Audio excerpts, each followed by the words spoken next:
Va ora in onda la rassegna stampa.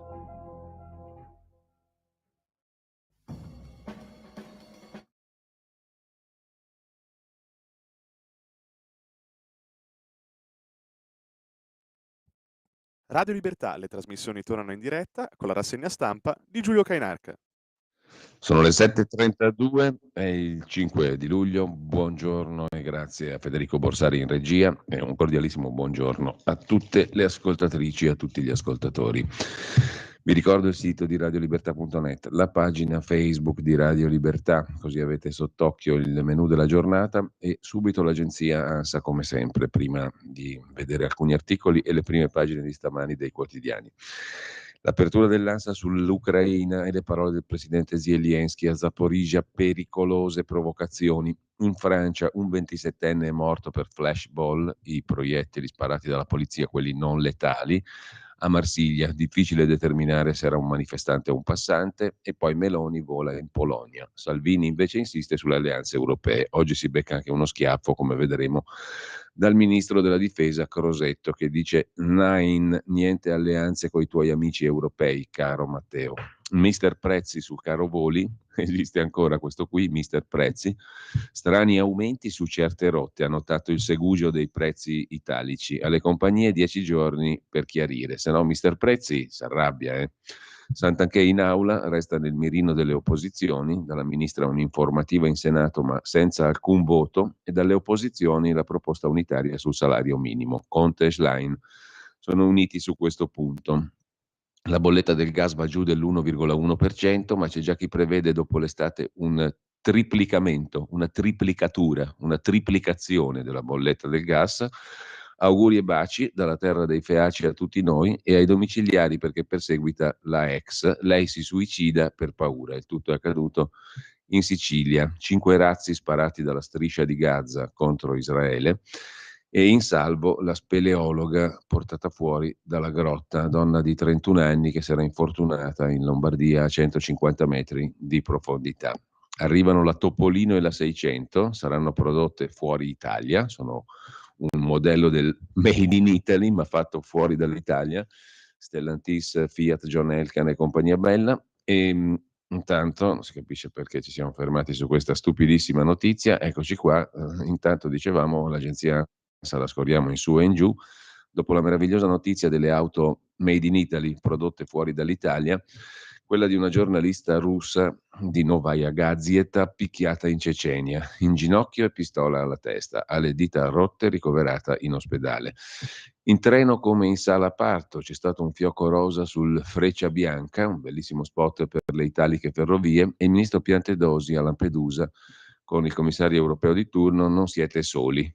Questa è una delle barzellette più interessanti della giornata. Salvini dice che il centrodestra andrà al governo dell'Unione Europea senza escludere nessuno, altrimenti ci sarà l'ennesima maggioranza con la sinistra, ma nessuno è d'accordo con Salvini nell'attuale maggioranza di centrodestra. In estrema sintesi abbiamo visto la prima pagina dell'agenzia ANSA, adesso andiamo a vedere invece le prime pagine dei giornali e poi una serie di articoli già belli e pronti e selezionati per oggi.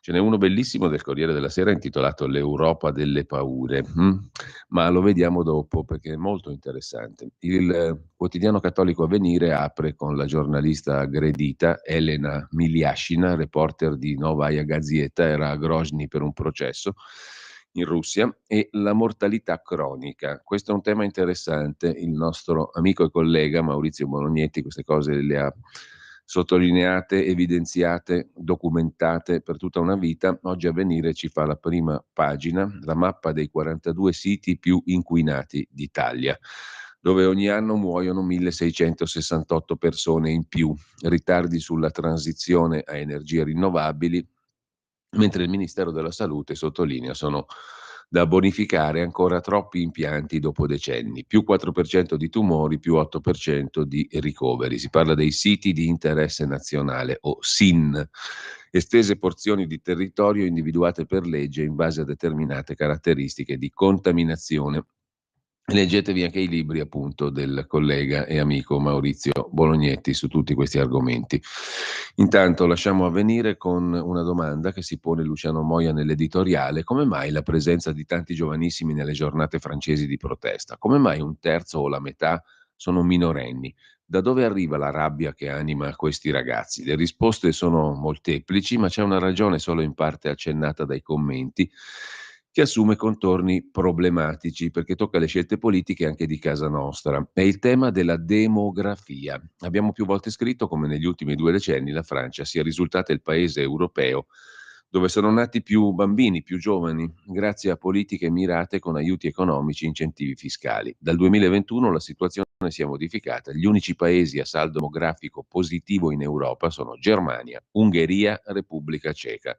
Si tratta di una flessione, quella francese, che non inficia quanto è stato fatto di positivo. Ecco perché il violento esercito di giovanissimi casseur che invade la Francia è la risultante dei vari mini boom demografici registrati nel paese transalpino. Quindi cosa dovremmo dedurne? Non è certamente ciò che sostiene l'editorialista di Avvenire, ma che i figli è meglio non farli perché poi ti vengono fuori dei personaggi che è meglio arrestarli o farli prendere dalla polizia. Comunque, al di là di questo, lasciamo la prima pagina di Avvenire e andiamo a vedere il Corriere della Sera, che apre con Mosca alla guerra del grano. Mosca blocca l'accordo per esportare il grano ucraino a rischio ai paesi poveri. Putin vuole una NATO asiatica. Salvini su Le Pen. Fu Berlusconi che sdoganò il movimento sociale italiano, dice Salvini. Tensioni nella maggioranza sulle alleanze. Elezioni europee l'anno prossimo, le alleanze, la tensione tra i partiti. Salvini difende la scelta di stare in Europa con Marine Le Pen e i tedeschi di AfD perché, dice Salvini, anche Berlusconi, federatore 30 anni fa, sdoganò il movimento sociale italiano. Replichiamo in Europa la formula italiana. No, no, per niente, dice il ministro Antonio Tajani, sulle alleanze non metto veti, però Salvini lascia il tempo che trova, dice sostanzialmente Tajani.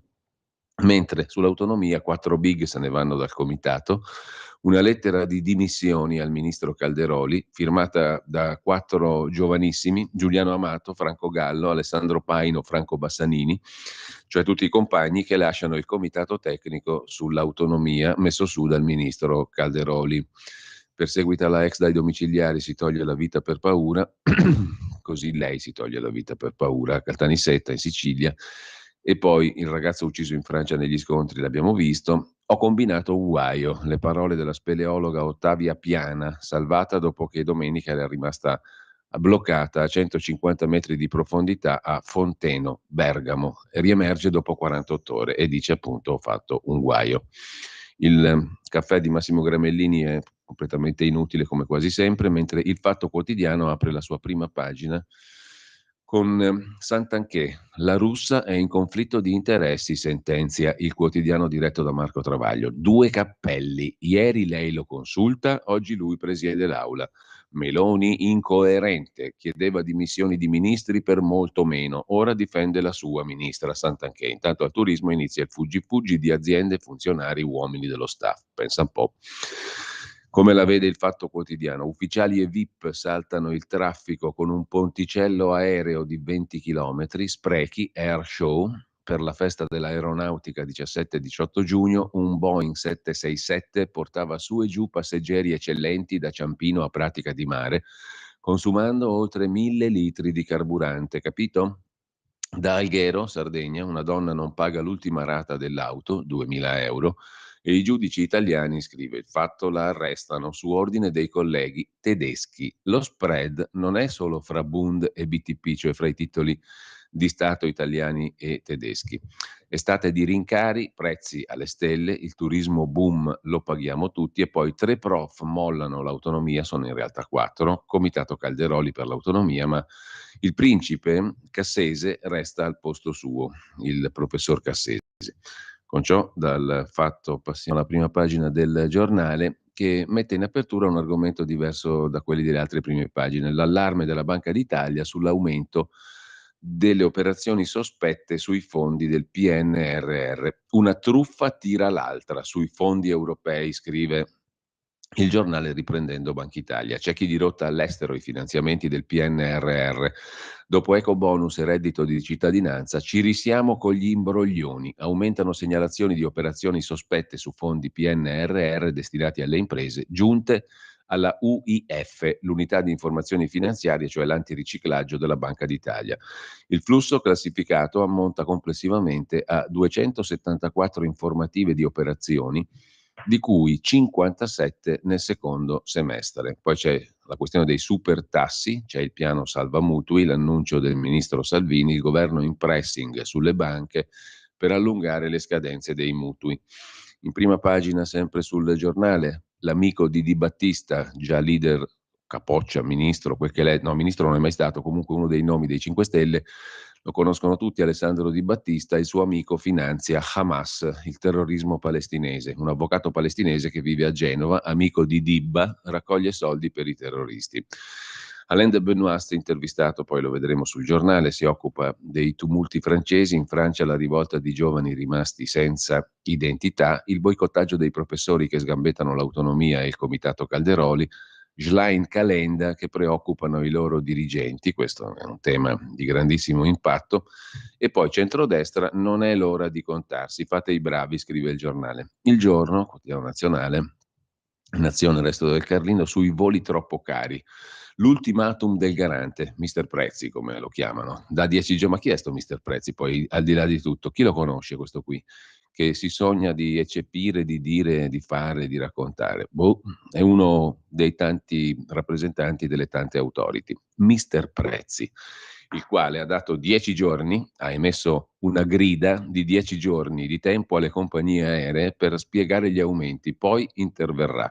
Interverrà lui, attenzione, biglietti più costosi anche del 700%, caos passaporti, ritardi nei rinnovi, saltano 170.000 partenze per le vacanze, perché sono tutti poveri ma in vacanza bisogna andare, magari facendo anche un prestito. Milano, ora il metro collega il metro a Linate in 12 minuti, ha fatto una roba che dovevano fare 10 anni fa e ne vanno menando vanto come se fosse chissà cosa, poi lo vediamo. A riveder la luce, invece, il titolo che incornicia il volto e il sorriso di Ottavia Piana, 31enne, originaria di Adaro, nel Bresciano, era discesa in un buco del Bergamasco, salva dopo 48 ore nelle grotte. Con ciò lasciamo la prima pagina del quotidiano nazionale e andiamo fiduciosi, pieni di speranza, anche al Mattino di Napoli, che gioisce perché sono arrivati 4 schiaffi da 4 vecchioni della sinistra a Calderoli sull'autonomia differenziata. Restano irrisolti i problemi di fondo, scuola, sanità, infrastrutture, servizi essenziali a rischio. Ebbene, pesano come macigni le parole con cui 4 autorevoli giuristi, i 4 vecchioni della sinistra di cui si diceva sopra, Amato, Bassanini, Gallo e Paino, niente po' di meno, Giuliano Amato, ancora lui, hanno comunicato a Calderoli le dimissioni dalla commissione tecnica di 61 esperti. Con le risorse trasferite al nord, meno fondi allo Stato per erogare prestazioni. Anche Fratelli d'Italia a questo punto apre alle modifiche, le comiche perenni nel bellissimo paese, detto il bel paese, andrebbe ribattezzato il bellissimo paese. Mentre Giorgia Meloni va in missione polacca per il patto dei conservatori, fa condannare la ex, si uccide, era minacciata, viveva col terrore di nuove violenze da parte dell'ex compagno, si è tolta la vita a 33 anni, una donna di origini romene, a Riesi, in provincia di Caltanissetta. Un tassista pentito, napoletano, così truffavo, corse da 1.200 euro e caccia i turisti ricchi e gonzi. Mentre lasciamo il mattino andiamo a vedere il Tempo di Roma. La prima pagina del Tempo è dedicata ai migranti in Europa, la linea in Europa e non solo, anche in Italia sui migranti vince il governo, rimpatri già aumentati del 32%, Piantedosi dice vogliamo rendere il sistema sempre più efficace, dice il ministro a Lampedusa con la commissaria europea Johansson che elogia il lavoro dell'Italia. Se ti elogiano dall'Europa devi stare poco tranquillo. Salvini osserva Unione Europea ferma da decenni, riproponiamo in Europa il nostro il nostro modello, il modello del centrodestra italico. Nel 2022 sequestrati agli oligarchi russi yacht, ville e supercar per 2 miliardi, hai capito che roba, e poi Santanchè alla prova dell'aula, caso Visibilia, il PD è pronto alla sfiducia. Attenzione, perché dice l'Istat, e riporta il Tempo in prima pagina, che noi tutti, cioè le famiglie italiane, sono più ricche e pagano meno tasse. È arrivato il momento del Bengodi in Italia, non ve ne eravate accorti? Il potere d'acquisto delle famiglie è cresciuto del 3,1% nel primo trimestre 23. L'inflazione continua a farsi sentire sulla spesa, ma questo lasciamolo perdere perché ci porta giù di morale. Se il reddito è aumentato del 3,2%, i consumi finali sono cresciuti solo dello 0,6%. Chi lo dice? L'Istat, che certifica anche un calo della pressione fiscale al 37%, un meno 0,9% rispetto allo stesso periodo dell'anno scorso. Festa, ragazzi, è ora di far festa finalmente dopo tante gramaglie. La Repubblica apre la sua prima pagina, anch'essa con un argomento diverso da quelle delle altre prime pagine di oggi, dalle altre prime pagine di oggi, le bombe italiane che si producono in Sardegna per l'Ucraina, nella fabbrica delle munizioni. Dalla RVM Sarda vanno alla difesa ucraina 23.000 proiettili per cannoni e tank. E se non ci fosse la burocrazia, potremmo raddoppiarli. Le forniture belliche servono a sostenere la controffensiva di Zelensky. I vertici europei chiedono di aumentare i ritmi di produzione. La Repubblica fa questo reportage appunto dall'azienda italiana, l'RVM Sarda di Domus Novas, che produce proiettili per l'esercito di Kiev. Se ne potrebbero fare molti di più, ma la burocrazia ci ferma, protestano i titolari dell'impresa in questione. Era la fabbrica del disonore, quella delle bombe che uccidevano i civili nello Yemen. 4 anni dopo è diventata la fabbrica della democrazia occidentale, con i vertici dell'Unione Europea che la spronano a produrre più ordigni per sostenere la resistenza ucraina. Il ritorno della guerra in Europa ha cambiato la nostra bussola etica, scrive Repubblica, capovolgendo la scala di valori creata nella lunga stagione di pace. Cioè, se quelli che ti governano ti dicono che le bombe fanno bene, devi dire che le bombe sono buone. Se quelli che ti governano ti dicono che le bombe fanno male, devi dire che le bombe fanno male. Le bombe sempre bombe rimangono. Tu devi fare ciò che ti dicono dall'alto. Devi pensare come ti dicono di pensare dall'altro. Bomba buona per Ucraina, bomba mala per lo Yemen. Quindi all'improvviso le industrie che costruiscono cannoni, missili, munizioni non sono più scomode, schifose e orribili. La reputazione è diventata una reputazione fantastica, con benedizione delle istituzioni europee e nazionali. Così la RVM Italia, testa a Ghedi, Brescia e impianto principale a Domus Novas, Sardegna, si è ritrovata protagonista da negletta che era. È una società antica, ha fatto la storia degli esplosivi in Italia, è stata ceduta al gruppo tedesco Rheinmetall, mantenendo management e gestione completamente italiane. Nel 2016 è entrata all'improvviso nell'occhio del ciclone per le forniture di bombe d'aereo destinate ad Arabia Saudita e Emirati Arabi. Un contratto approvato dal governo Renzi con tutti i crismi, ma diventato intollerabile nel 2019 per il governo Conte. Le denunce sui massacri di civili nello Yemen avevano aumentato una campagna d'opinione condotta da numerose ONG, trasformata in iniziativa parlamentare dal Movimento 5 Stelle e approvata alla Camera senza voti contrari. Davanti alle immagini di quel che accade in Yemen da diversi anni non posso restare in silenzio. Se lo facessi sarei un ipocrita, aveva scritto sui social l'allora ministra 5 Stelle della Difesa Elisabetta Trenta. Il bando alle esportazioni aveva causato una profonda crisi diplomatica con gli Emirati Arabi e col tempo gli interessi in gioco nel Golfo sono stati più forti della mobilitazione umanitaria. Una trattativa iniziata dal premier Draghi e conclusa da Giorgia Meloni ha cancellato questi divieti alle esportazioni belliche, prendendo atto della tregua che ha migliorato le condizioni nello Yemen. Contrariamente alle voci, nel frattempo la RVM Italia non ha licenziato né delocalizzato all'estero impianti che in Italia danno lavoro a 480 persone. Il sito produttivo è in Sardegna, Domus Novas. All'inizio del 22 erano 300, adesso potrebbero assumerne altri, perché si tratta di produrre a tutto spiano armi per l'Ucraina. Sulla Repubblica, dicevamo, c'è l'intervista al ministro Crosetto che dà lo schiaffone a Salvini.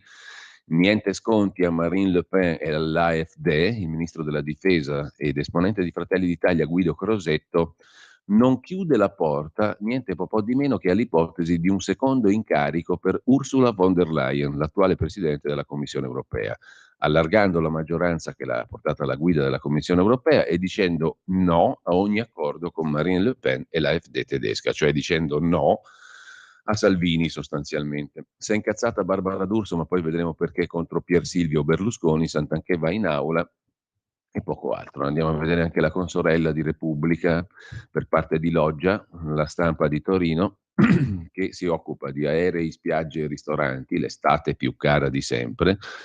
Per ogni famiglia una stangata da 800 euro a settimana. Peraltro, se ce li avete o se vi siete indebitati per spenderli, chi se ne fotte, no? Andate a spendere 800 euro a settimana e non rompete le palle. Verso l'accordo tra esecutivo e ABI, intesa sull'estensione delle rate dei mutui come vorrebbe il ministro Salvini. Poi la Topolino, la nuova 600, due icone del Made in Italy che vengono prodotte fuori d'Italia. Complimenti e applausi. Caro ministro, scrive Giuliano Amato, che si dimette polemicamente contro Calderoli, ma stiamo parlando nel 2023, ragazzi, 5 luglio 2023, di Giuliano Amato, vi rendete conto? Caro ministro, scrive Giuliano Amato, la vostra legge sull'autonomia discrimina le regioni e perciò ci dimettiamo. Alle pagine 8 e 9, per i più malati, c'è il testo della lettera scritta da Amato, Bassanini, Gallo e Paino, cioè i 4 vecchioni della sinistra che si dimettono dal Comitato per le Autonomie di Calderoli, che valutano i livelli essenziali delle prestazioni da garantire uniformemente su tutto il territorio. Se volete perdere del gran tempo, leggetevi a pagina 8 e 9 della Stampa il testo della lettera dei 4 vecchioni. Lasciamo i 4 vecchioni e andiamo a Calderoli stesso, vedremo dopo l'intervista, il quale, intervistato sempre dalla Stampa, dice: ma questi qui potevano dirmelo in faccia, la politica li sta condizionando. Forse il callido ministro Calderoli cercava di coinvolgere i 4 vecchioni, con tutto ciò che rappresentano di poteri e di vecchiume, nella riforma delle autonomie e li ha chiamati nel comitato. Poteva forse anche aspettarsi che l'avrebbero mandato a quel paese o a stendere, che dir si voglia, ma magari era una callida modalità per ringraziarseli, chi lo sa. Fatto sta che non è riuscita, i 4 l'hanno mandato a fare in cuore. Mentre sempre dalla prima pagina della Stampa, i talebani che hanno paura della bellezza di noi donne afghane, scrive una di codeste donne, e infine integralista a chi? Il buongiorno di Mattia Feltri. La rivolta delle banlieue, le rivolte, sono spiegate meglio nelle pagine che non trattano delle rivolte. Il Consiglio di Stato ha dato ragione alla Federazione Calcio francese contro il ricorso di una ventina di calciatrici musulmane alle quali è stato impedito di giocare con lo hijab, il velo, e nonostante la Federazione Mondiale lo consenta. Poche settimane fa a Grenoble, fra febbrili discussioni, è stato ammesso nelle piscine comunali l'uso del burkini, il costume da bagno per donne che lascia scoperti solo viso, piedi e mani, vietato nella gran parte del paese. Intanto si ragiona se proibire nelle scuole le vesti tradizionali islamiche, il camis ai ragazzi e le abaya alle ragazze, perché si stanno diffondendo sempre più velocemente. La radicalizzazione spaventa, come ha raccontato un preside al Figaro, senza porsi il problema che della radicalizzazione, ammonisce Mattia Feltri da par suo, andrebbero indagate le cause e non cassati gli effetti. Significa sbagliare di molto la mira.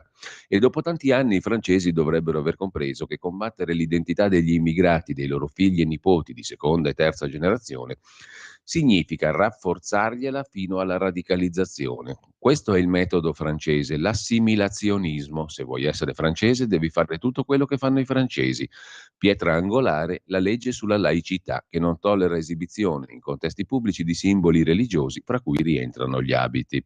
Ma se la legge è spinta fino a dire che cosa si può indossare e che cosa no, è una legge assertiva come la religione, e più della religione diventa integralista. Poi a integralismo si risponde con integralismo, scrive da par suo più che mai il figlio di Vittorio Feltri, Mattia Feltri. Quindi a questo punto cosa facciamo? Lasciamo campo libero subito a chi vuole rovesciare la democrazia e vuole comandare lui. Facciamo prima, diciamo, sostanzialmente, scrive Mattia Feltri, facciamo prima, diciamoglielo subito che possono fare quello che vogliono, che è un'altra strada interessante per il futuro. Dalla Stampa alla Verità di Maurizio Belpietro, che denunzia Repubblica di Agnelli Elkann. Repubblica usa foto false pur di screditare la Meloni. Te capì? Il giornale degli Agnelli Elkann, per parte di Loggia, scatenato per dimostrare che il premier abusa dei voli di Stato, pubblica una foto fatta 3 anni fa a Ostia, con la Meloni con un bel caffè sciagurato, come diceva un amico mio, un caffè shakerato in mano, spacciandolo per quello del weekend di relax in Salento, ultimo atto di una serie nera, quelli che danno lezioni di giornalismo agli altri. Infami, scrive Maurizio Belpietro, anzi non lo scrive ma lo fa intendere. Famiglia, voli di Stato e foto false, l'ossessione di Repubblica per Giorgia Meloni. Questo è l'argomento di apertura, e poi il commento di Carlo Tarallo, Giorgia oggi in Polonia, e quello di Marcello Veneziani. La bomba di Salvini in Unione Europea impone una terza via. Cosa significa? Cosa vuol dire Veneziani? Per sopravvivere al bivio Partito Popolare Europeo, Le Pen, il centrodestra trovi una terza via. Da un lato la Lega si allinea alle forze più radicali nell'Unione Europea, che sono indigeste a Forza Italia, ma anche a Fratelli d'Italia, come spiega oggi Crosetto. Dall'altro Fratelli d'Italia non riesce a scegliere tra l'establishment e il consenso popolare. L'unica soluzione è un'intesa asimmetrica basata sull'identità e sul rispetto. Trovate una terza via, perché sennò va a finire male in Europa per voi, scrive. E anche per noi, scrive Veneziani. Claudio Antonelli si occupa dei socialisti che difendono il vicepresidente della Commissione europea Timmermans, il professor Franco Battaglia sui numeri: senza gas, carbone e nucleare si torna indietro di secoli, perfino l'eolico ha bisogno di petrolio. Matteo Ghisalberti sulla rivolta in Francia, danni per 1 miliardo, la sinistra soffia sul fuoco, bilancio dei saccheggi, 150 uffici postali, 243 scuole devastati, 6.000 auto bruciate, e Macron manda nei quartieri caldi poliziotti per controllare le spiagge, quelli che arrivano alle spiagge. Bella roba, scrive La Verità. Infine Francesco Borgonovo, trappola dell'Unione Europea per sdoganare l'utero in affitto, tutti i pro vita europei a Bruxelles si oppongono al regolamento sulla genitorialità. E per la banca d'Inghilterra, chiedo scusa, la Bank of England, per capirci, la banca centrale della Gran Bretagna, chiunque può rimanere incinto. Il linguaggio politicamente corretto è LGBT anche alla banca centrale britannica. Dalla Verità ci spostiamo sul Libero.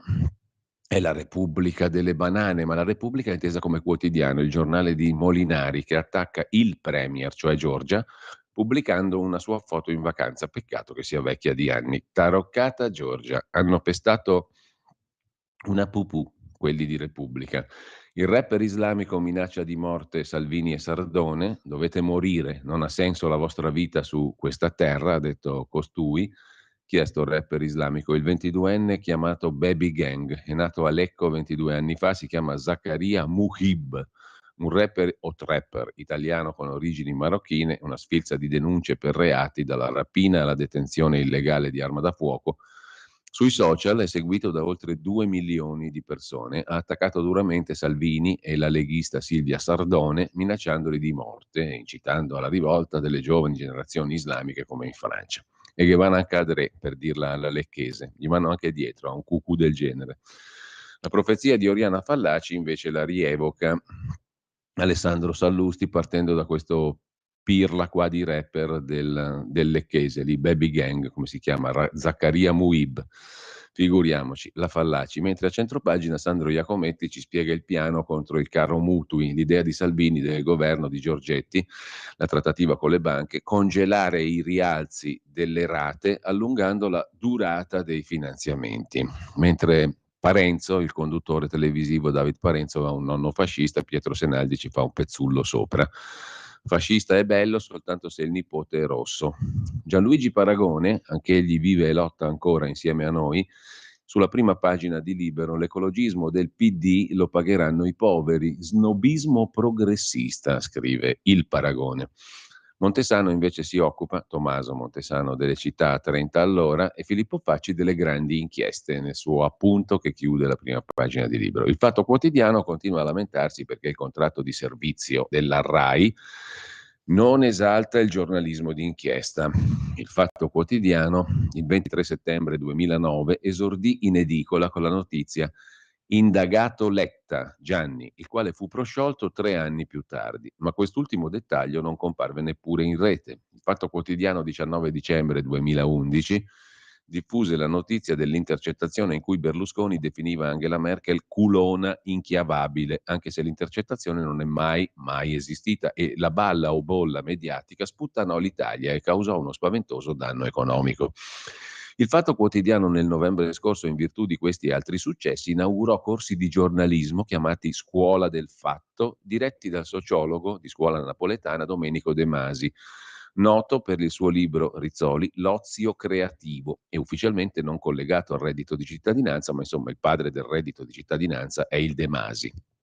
Ma sono cose che gli addetti ai lavori sanno, al punto da non aver praticamente notato che il citato quotidiano, lunedì, ha battuto il record mondiale e ha trasformato in realtà una classica battuta da corridoio tipo: di questo passo sbatteranno in prima pagina anche i divieti di sosta. Titolo: Sant'Anché, 462 accertamenti immaserati e multe mai pagate. Occhiello, il bolide diesel e le 43 soste vietate. Bolide diesel, 43 soste vietate, prima pagina, scrive Filippo Facci. E dove sta il controsenso? Boh, trovatelo voi. Intanto andiamo. Non vi ho citato il bellissimo articolo L'Europa delle paure, che è il commento, l'editoriale di prima pagina sul Corriere della Sera di oggi, 5 luglio. Sentite un po', la fase che l'Europa sta attraversando è decisamente amara. Il regime francese autoritario passa dal collasso alla vittoria grazie al partito della paura. In Germania un'altra paura provoca consensi alle leggi per l'emergenza. A Bruxelles la scadenza del 1° luglio ha celebrato la crisi del mercato comune piuttosto che il suo successo, rivelando un'Europa che sta unita per paura del peggio piuttosto che per vocazione autentica. Dopo l'Europa delle speranze esiste soltanto l'Europa delle paure. Paura di che? Alla domanda manzoniana si risponde solitamente con la tesi della radicalizzazione. Le rivolte anarcoidi in Francia sono responsabili dello slittamento europeo che si rifugia nell'autoritarismo come ultima spes, ultima speranza.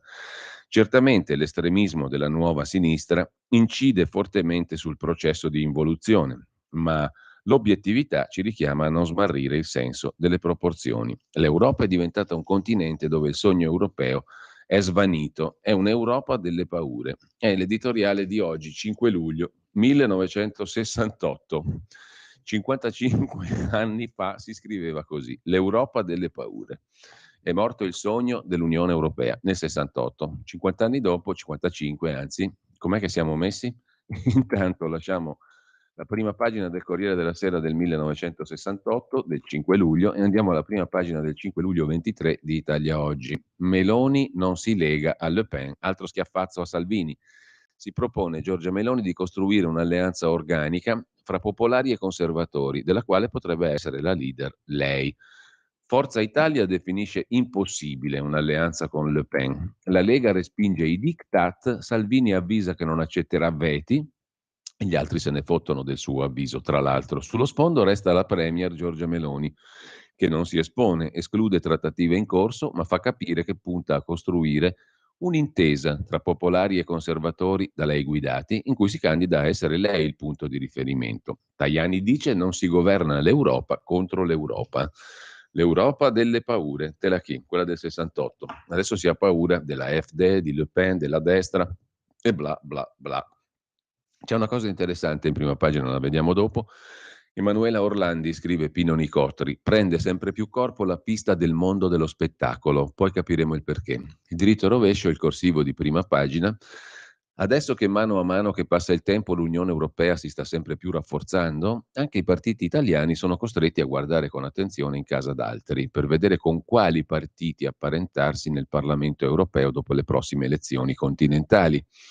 Il peggio, scrive il direttore Magnaschi in prima pagina su Italia Oggi, il peggio in termini di partiti con i quali poter essere alleati si trova in Francia, sia a destra Le Pen che a sinistra Mélenchon. Il partito della Le Pen non è il massimo, è conosciuto bene per i suoi difetti anche in Italia. Il partito di Mélenchon, destinato ad allearsi col PD, non è meglio, ma in Italia, per fortuna della Schlein, non è altrettanto conosciuto per quel che è. Basti pensare, per capire come si comporti, che Mélenchon ha detto a proposito dei recenti disordini francesi: i cani da guardia ci ordinano di invocare la calma, noi invochiamo giustizia. Con ciò si è rifiutato di condannare i teppisti che stavano incendiando il suo paese, scrive Italia Oggi. Da Italia Oggi passiamo al manifesto. Rifiuto differenziato è il titolo d'apertura sul comitato voluto da Calderoli per far partire l'autonomia differenziata. Perde pezzi, i vecchioni se ne vanno, Giuliano Amato e altri 6 esperti scoprono che non ci sono le condizioni per lavorare alla definizione dei LEP, i livelli essenziali delle prestazioni, e si dimettono. Mentre un'occhiata la diamo anche al 24 ore. Il piano di Confindustria apre con la Cina che ha riserve ombra per 3.000 miliardi di dollari. La Cina ha grandissime riserve valutarie, in gara per ampiezza con quelle del Giappone. Si parla di 6.000 miliardi di dollari di riserve, metà dei quali nascosti, cioè non risultano dalle stime ufficiali della Banca Centrale. Una situazione che rappresenta un potenziale rischio per l'intera economia mondiale. Si legge in un rapporto redatto da The China Project assieme a Bart Sester, già analista del Dipartimento americano del Tesoro. Una somma enorme, 3.000 miliardi di dollari, che verrebbe utilizzata dalla Cina per raggiungere obiettivi strategici. Pechino userebbe le risorse valutarie per realizzare i propri obiettivi. Riserve ombra per una cifra colossale, pazzesca, 3.000 miliardi di dollari. Lasciamo con questo il Sole 24 Ore, uno sguardo lo diamo anche al Foglio, prima pagina, e c'è Salvini che insidia Giorgia Meloni pronta a fare l'equilibrista a Varsavia, ci sono i 2 incassatori Elli e Giuseppe, decolla Milano, M4, la metropolitana, orgoglio e pregiudizio e tutta quella bella roba lì, arrivata in ritardo di 10 anni si festeggia, solo in Italia siamo provinciali a sta maniera, perfino a Milano verrebbe da dire. E poi lasciamo il Foglio con molta lana caprina sull'autonomia. Gli addii alla Commissione, secondo il professor Cassese, sono più pretestuosi che suggestivi. Cassese rimane lui a garantire il percorso verso i LEP, i livelli essenziali delle prestazioni da garantire uniformemente su tutto il territorio. Sono sotto gli occhi di tutti, scrive Andrea Marcenaro, prima pagina sul Foglio, l'aggressività, l'inimicizia, quasi l'odio con cui si discutono le questioni di sesso, e senza particolare differenza di sentimenti quando si tratti di confronto tra maschi, femmine, femmine, femmine, maschi, maschi, tutte e tutti fluid ovviamente, e capaci quindi di scarti improvvisi che sul momento possono spiazzare noi meno vivaci. Ma l'altro giorno si è raggiunto l'acme. Successo sul palco di un museo romano che un poveretto, davanti a una platea gremita e di livello, abbia sinceramente confessato, riguardo al numero di donne conosciute, di essere privo da sempre di un contatore al pistolino. Non ci crederete, invece che di handicappato gli hanno dato di sessista, scrive Marcenaro. Il Dubbio, il quotidiano degli avvocati italiani, apre con la lezione di Lucia Annibali, avvocata, ex deputata, ora difensore civico della Toscana, che fu spregiata dopo la scarcerazione di Rubin Talaban, 41enne albanese, che la sfigurò con l'acido nel 2013 su mandato del suo ex compagno Luca Varani, che era stato condannato a 12 anni. Talaban ha usufruito della liberazione anticipata. Il mio aguzzino libero è giusto perché ha scontato la pena, dice Annibali. Mi sfregiò con l'acido, ma ora aveva diritto a essere scarcerato. Anche da Forza Italia c'è il capogruppo alla Camera Paolo Barelli che tira un altro schiaffazzo a Matteo Salvini. Salvini si rassegni, guidare l'Unione Europea con Le Pen è impossibile. Cioè Salvini, ferro di bal, dice anche il capogruppo di Forza Italia alla Camera. Parla dalla Calabria l'ex presidente Mario Oliverio, di nuovo indagato, da governatore a mostro, sbattuto in prima pagina. Parla con il Dubbio, l'ex governatore della Calabria Oliverio. Non è ammissibile che si eserciti un potere di condanna a morte civile senza risponderne, dice l'ex presidente della regione Calabria. Con questo abbiamo visto sostanzialmente le prime pagine, direi sostanzialmente. A sto punto tocca farci un bel po' di musica, un po' di musica buona. Grazie al validissimo aiuto del nostro Federico Borsari, come sempre addetto al calendario musicale di oggi. Chissà che cosa ci riserva la giornata del 5 luglio. Nasceva oggi, nel 1924, a Budapest, János Starker, violoncellista ungherese-americano di grande talento e rinomanza internazionale. Ce lo ascoltiamo qui, che suona Bach, suite per violoncello numero 4 in mi bemolle maggiore.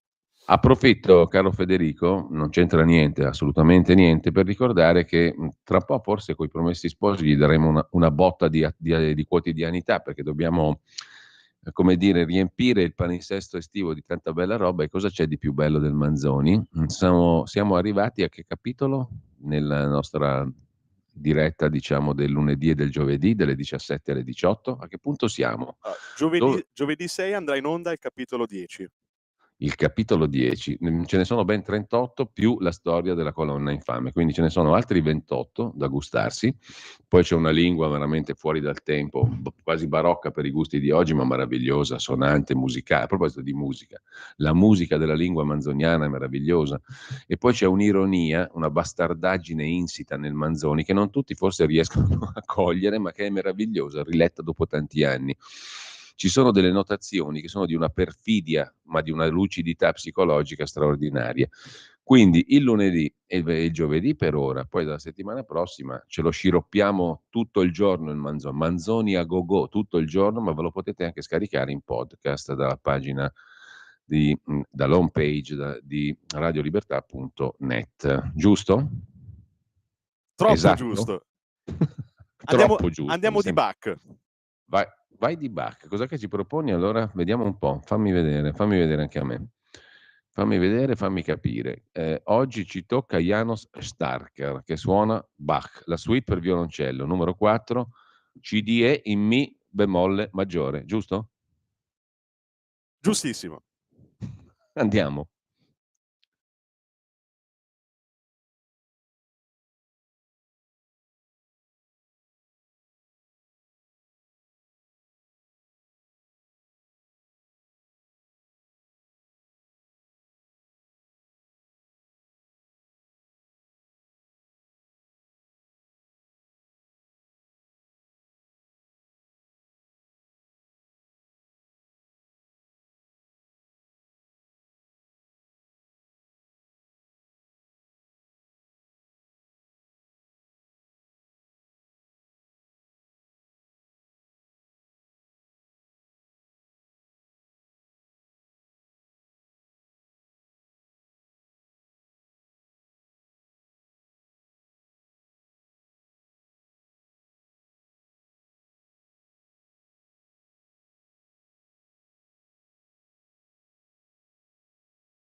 Proseguiremo poi con l'ascolto di altri brani di Janos Starker, ma ora ridiamo subito la linea a Giulio Cainarca. In men che non si dica, rieccoci qua e andiamo a vedere un po' gli articoli del giorno. Dicevamo prima, l'apertura di Avvenire di stamani ci riporta su un tema al quale ha dedicato moltissima della sua attività giornalistica e politica il nostro collega e amico Maurizio Bolognetti. Il tema è quello della penisola italica contaminata. Ci sono 42 ferite aperte sul territorio. Se andate sulla pagina Facebook di Maurizio Bolognetti ci sono i libri che ha scritto su queste altre questioni con largo anticipo, con ampia documentazione e riferimento a dati e fonti, un lavoro certosino accurato e eticamente ispirato che può essere considerato come di perenne attualità. Per molti versi purtroppo, per tanti altri per fortuna. Comunque il viaggio nella penisola contaminata, ci sono 42 ferite sul territorio italiano. Il direttore dell'Agenzia regionale in Abruzzo Dionisio parla di inquinamento durato anni. Ora si monitora e si cerca di prevenire. La mappa dei luoghi a rischio la trovate a pagina 2 di Avvenire di oggi. C'è la cartina d'Italia. In Lombardia ce ne sono moltissimi di SIN, cioè i siti di interesse nazionale, luoghi a rischio ambientale e sanitario. Sono almeno 42. Ce ne sono un bel po' in Lombardia, ce ne sono un bel po' anche nel nord Italia, ma anche nel sud, tantissimi.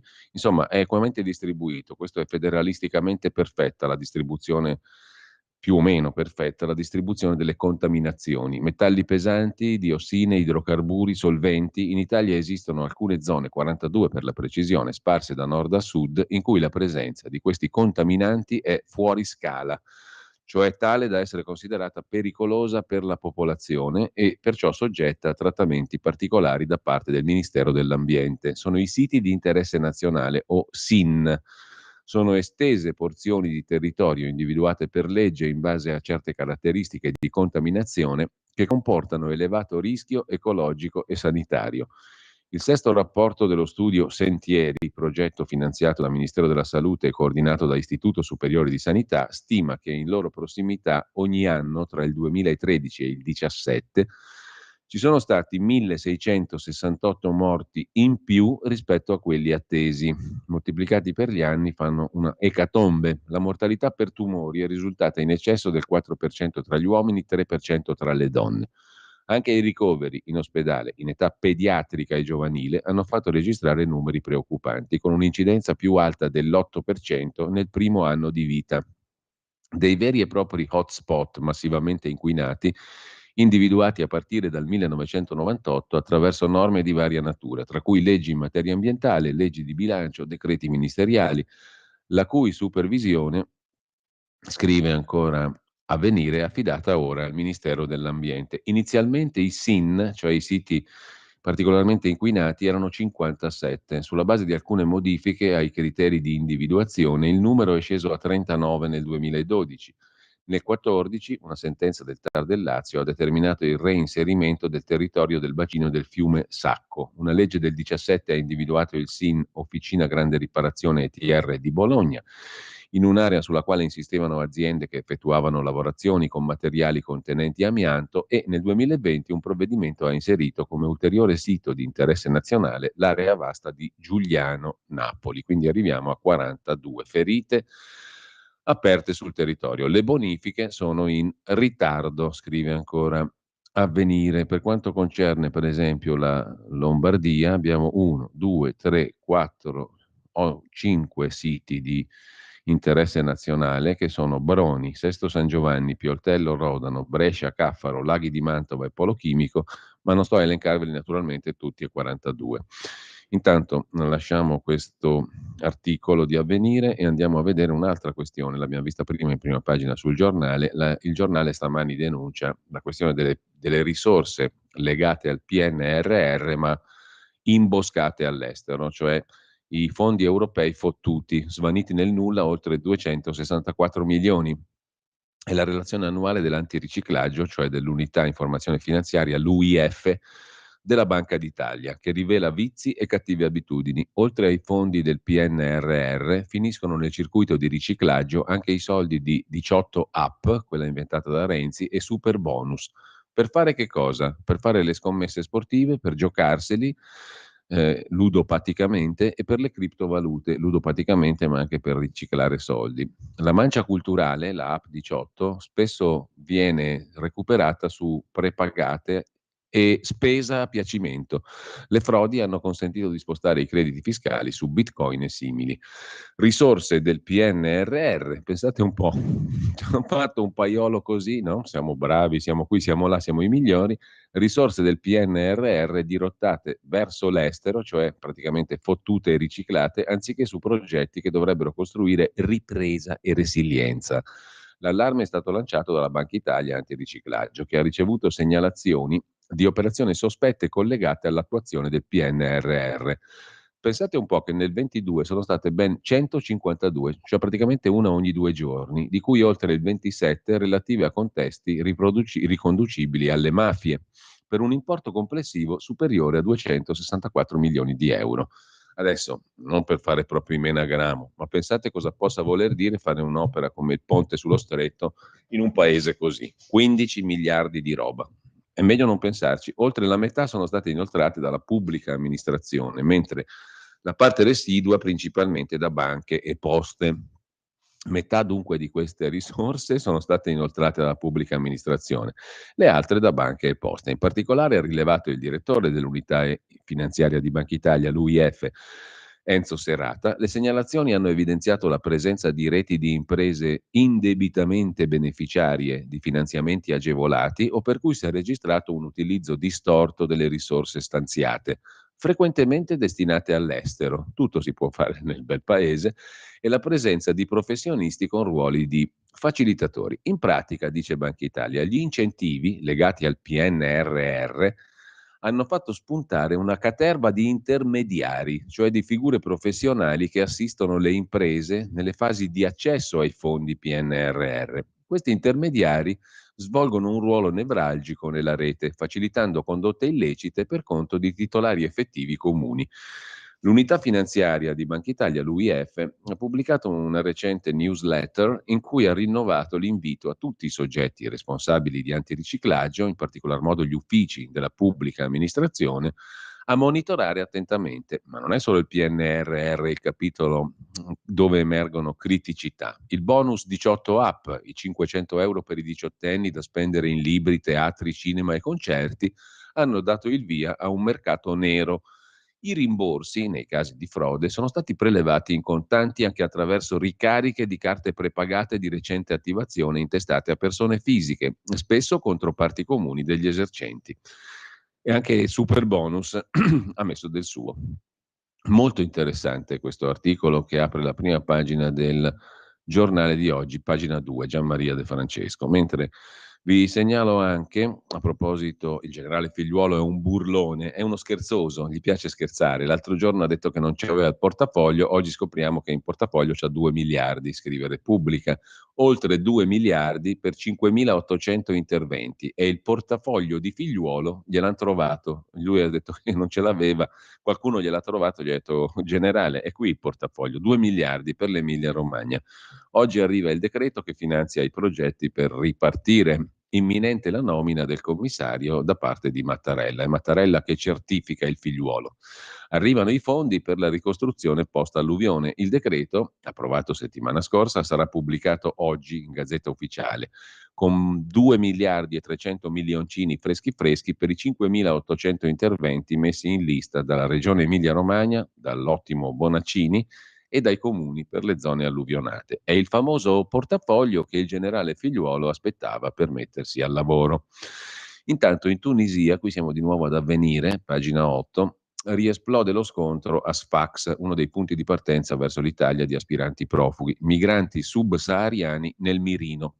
Un cittadino del paese nordafricano ucciso, tensioni tra abitanti, profughi in attesa di partire. Mentre a Lampedusa non si fermano gli arrivi, la situazione a Sfax, in Tunisia, luogo principale di origine per tutte le partenze dei barconi, è esplosiva. Un tunisino è stato accoltellato, diverse decine di africani subsahariani irregolari sono stati arrestati, il bilancio di una giornata incandescente. Un uomo di 41 anni, tunisino, residente a Sfax, scrive Avvenire, è stato ucciso durante gli scontri tra migranti subsahariani e abitanti tunisini locali, avvenuti nella notte sulla strada da Maggia a Sfax. Lo ha reso noto il portavoce del tribunale di Sfax in una dichiarazione rilasciata al sito Tunisie Numérique, precisando che le unità della protezione civile hanno prontamente trasferito l'uomo ferito, ma è morto prima di raggiungere l'ospedale. Secondo testimoni oculari sarebbero stati gli africani ad aggredire il tunisino. Nel frattempo sono stati arrestati 3 giovani e una quarta persona risulterebbe in fuga. È la seconda vittima in poche settimane. Di nuovo dunque riesplode lo scontro a Sfax. A proposito di Avvenire, c'è una robetta molto interessante a pagina 19, si chiama Santo e fin qui uno dice ok, vabbè, su Avvenire, il quotidiano dei vescovi, è tutto normale, Santo, si parla di un santo. Si parla di un santo molto particolare perché il TO finale è maiuscolo. TO, San, TO, TO maiuscolo. Perché TO maiuscolo? Perché sta per Theomorphic Operator, cioè è un robot che aiuta a pregare. Gabriele Trovato, un ingegnere livornese che si è trasferito in Giappone, ha inventato una macchina, un robot, che risponde alle domande sulla fede. Può recitare il rosario insieme a chi lo utilizza, attinge alle scritture, ma se gli chiedi di confessarti, beh, fin lì non ci arriva, ti invita a cercare un prete vero. Il progettista spiega le origini di questo Theomorphic Operator, non un idolo artificiale, ma uno strumento per affiancare i fedeli che sono più soli. Ho pensato a mia nonna e mi sono detto, devo creare un santino che sia in grado di interagire. C'è anche l'angelo artificiale. In Germania i teologi lo hanno messo alla prova. Lui ha risposto citando la Bibbia. La cosa non stupisce perché anche ChatGPT può farlo tranquillamente. In ogni caso l'iniziativa fa discutere, la Chiesa invita alla cautela. L'autore dice sono credente e questo mi ha ispirato. Il robot che aiuta a pregare, scrive il quotidiano cattolico Avvenire in primo piano nella pagina dedicata appunto cattolica alle questioni della fede. Ma intanto andiamo alla questione di Calderoli, lo mandano a fare in cuore ben 4 vecchioni della sinistra sull'autonomia. Dimissioni clamorose, scrive niente meno il Corriere della Sera, clamorose. Con una lettera a Roberto Calderoli, i 4 vecchioni, Giuliano Amato, Franco Gallo, Alessandro Paino, Franco Bassanini, lasciano il comitato per l'individuazione dei LEP. Sentite come suona bene. Esprime anche la devozione verso il potere questo acronimo, questa parola LEP. Cosa fa uno quando viene chiamato in un comitato? LEP, LEP, LEP, cioè diciamo fa andare la lingua, mettiamola così. Questi qui invece la fanno andare in un'altra direzione, ma era prevedibile. Forse. Comunque, i quattro in questione lasciano il comitato che era stato istituito dal ministro per trovare coperture bipartisan, cioè anche a sinistra, al suo disegno di legge dell'autonomia differenziata. Le dimissioni sono di lunedì, ma in sordina i 4 vecchioni avevano lasciato la commissione presieduta da un altro illustre professore, che è Sabino Cassese. In sordina avevano lasciato anche Luciano Violante e Anna Finocchiaro, 2 giovanissimi esponenti della nuova sinistra. Siamo costretti a prendere atto che non ci sono più le condizioni per partecipare ai lavori, dicono i 4, e concludono: continueremo a sperare, queste sono le parole di Amato, Gallo, Paino e Bassanini, che nel corso dei prossimi mesi maturi un ripensamento che riporti il percorso di attuazione dell'autonomia nei binari della Costituzione. Cioè, secondo questi qua, l'ha fatta lui, tra l'altro, la riforma, è Amato nel 2001, quella in base alla quale è nato il percorso di autonomia, articolo 116,3, bla bla bla. Cioè, l'attuale percorso di autonomia differenziata se l'ha inventato Giuliano Amato. Adesso dice che quello che sta facendo Calderoli è fuori dalla Costituzione, quella che ha fatto lui. Il ministro Calderoli dice di essere sorpreso, rammaricato, si tratta non solo di esperti ma anche di amici ed ex colleghi con i quali ho lavorato da decenni. Dimmi con chi vai, eccetera, eccetera. Comunque ce ne faremo una ragione, dice Calderoli, sperando che queste dimissioni non abbiano un risvolto politico. Il disegno di legge non subirà alcuno stop. Così dice Calderoli, però dal PD, il capogruppo del PD a Senato Boccia gli dice assolutamente no, caro Calderoli, queste dimissioni sono una pietra tombale sul disegno di legge Calderoli, una bocciatura della riforma. A destra cosa faranno? Quelli di Fratelli d'Italia? Prenderanno spunto per dare un altro schiaffazzo alla Lega come quelli che stanno dando a Salvini in questi giorni? Chi lo sa, staremo a vedere. Intanto Lo stesso Calderoli sulla Stampa di Torino, intervistato, dice: ma potevano dirmelo in faccia al ministro Calderoli la lettera di Giuliano Amato e degli altri 3 saggi che sbattono la porta.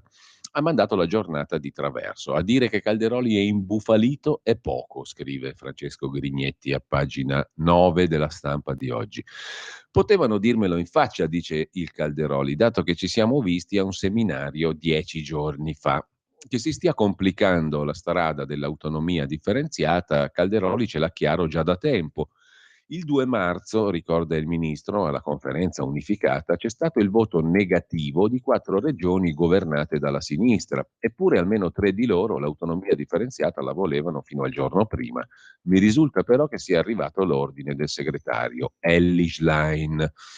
Andiamo con ordine. I 4 saggi scrivono che è sbagliata la procedura, che non ha senso partire dai livelli essenziali delle prestazioni che potrebbero finire nell'autonomia differenziata se prima non si definisce tutto il quadro dei livelli essenziali delle prestazioni, sia quelli che restano allo Stato sia quelli dei comuni.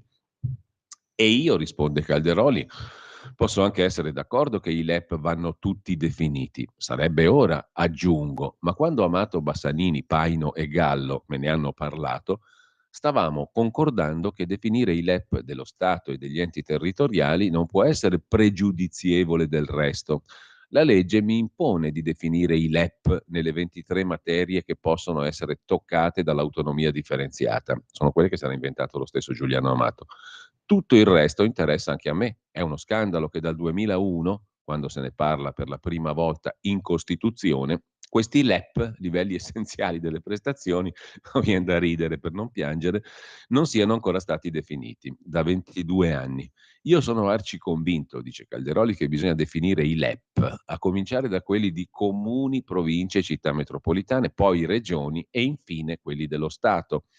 Ma se ora me li definiscono pregiudiziali, significa che hanno cambiato idea e poi che mi bloccano tutto. Non è più l'approccio costruttivo che avevo apprezzato. Quanto al dubbio sul percorso, lo conoscevano bene fin dall'inizio, visto che lo avevo descritto nella lettera di incarico che loro hanno accettato e controfirmato, dice Calderoli. Meglio veramente ridere per non piangere. Amato e gli altri cambiano idea, ma se lo avevano scritto nel paper del centro studi Astrid che occorre una valutazione complessiva prima di passare a quelli delle 23 materie interessate all'autonomia. Beh, risponde Calderoli, diciamo che forse non è un caso che siano tutti e 4 come area di sinistra, ma dai, qualcosa da pensare a pressioni politiche. Noi vogliamo riformare lo Stato, dice Calderoli, sono già le 8:33, l'ho capito, però insomma finiamo almeno questa intervista e poi chiudiamola qua col capitolo delle autonomie.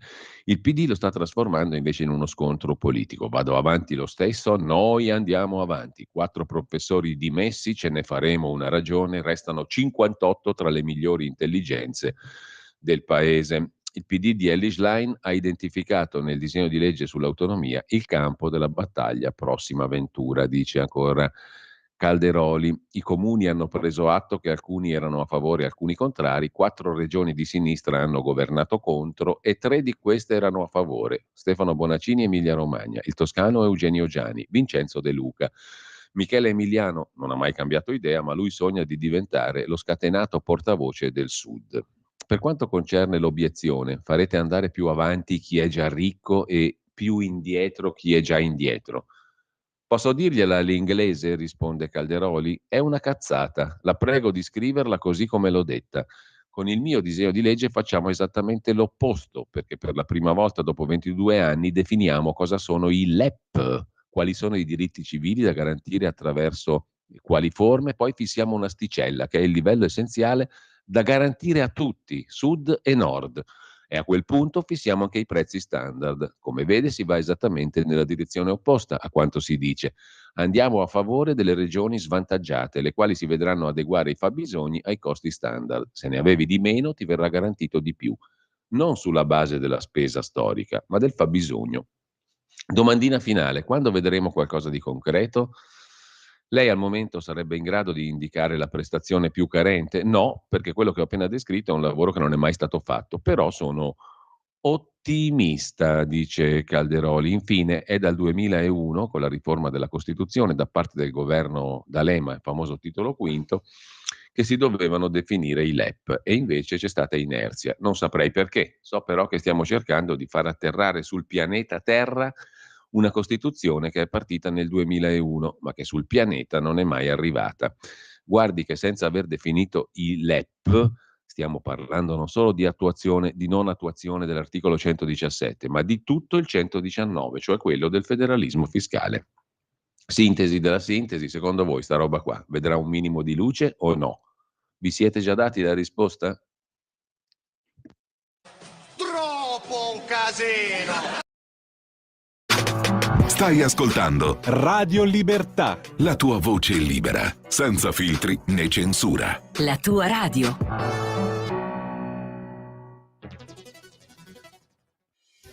Quotidiano di Sicilia, il quotidiano d'Italia, l'informazione che ribalta i luoghi comuni, una vera visione dei fatti, l'Italia vista da sud. Ogni siciliano che vive in Italia e nel mondo è una risorsa, è protagonista della crescita della nostra nazione. Dai forza alla crescita della nostra isola, abbonandoti al QDS digitale più archivio a soli 99 euro annui. Quotidiano di Sicilia, il quotidiano d'Italia, una scelta di valore.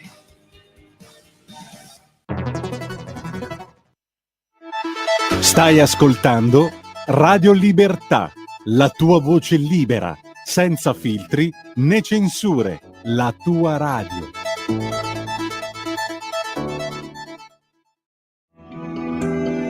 Il meteo.it presenta le previsioni del giorno. Alta pressione prevalente sull'Italia, anche se nel corso della giornata assisteremo a un veloce break temporalesco. In mattinata tutto sole da nord a sud, con cieli sereni o al massimo velati ovunque, eccezione fatta per la Liguria e le regioni tirreniche dove avremo qualche nube in più.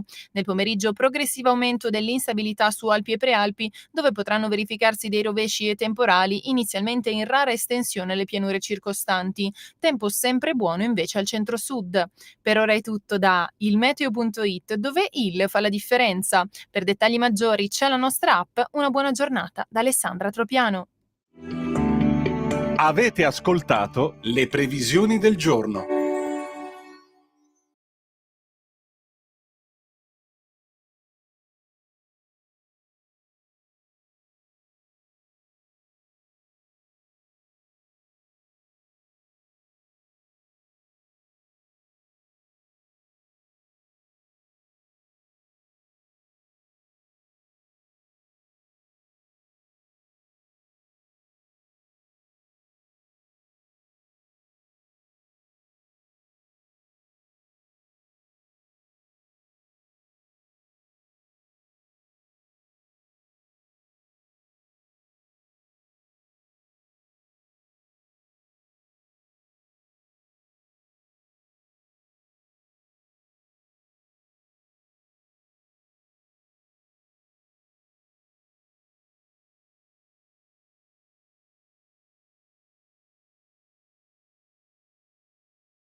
Abbiamo ascoltato Janos Starker, quest'ultima era proprio una sua composizione, Moment Musical numero 3. Al piano Shuku Iwasaki, pianista giapponese. Ridiamo subito la linea a Giulio Cainarca. Grazie Federico, adesso non inquadrare la mia condivisione di computer perché leggiamo un po' di messaggi che sono arrivati anche stamattina, spesso li trascuro colpevolmente ma non ci si può passare dentro tutto. Allora Mattia Feltri scrive: Laura sta dicendo che è colpa dei francesi se chi non vuole integrarsi non si integra, ma e a Bologna c'è chi potrebbe pure abboccare all'amo, scrive l'ascoltatrice bolognese. Qui votano PD. Grazie Gianni da Genova per le tue bellissime foto, una più bella dell'altra. Ci ha mandato un notturno per consolarci da questa schifosa tiritera italica di notizie. Magari fossimo nella terra dei cacchi o dei feaci. Dopodiché, bello rotondo e pulito il violoncello, bravo Fede, scrive un'altra ascoltatrice, mi associo all'elogio, proprio come piace a me.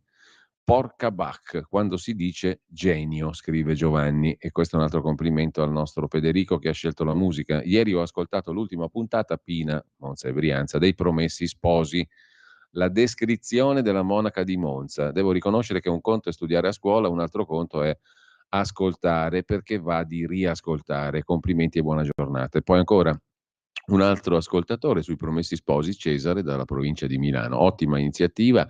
Lettura integrale dei Promessi Sposi del grande e incredibilmente attuale Alessandro Manzoni. Non me ne perdo neanche una puntata e spesso le riascolto in podcast. Grazie a Radio Libertà, scrive Cesare, provincia di Milano. Amato e soci possono andare affa, scrive Silvio da Torino. Il Veneto chieda subito l'autonomia votata a maggioranza. E ancora, Salvini è nelle stesse condizioni di quando era al governo con i 5 Stelle, forse peggio.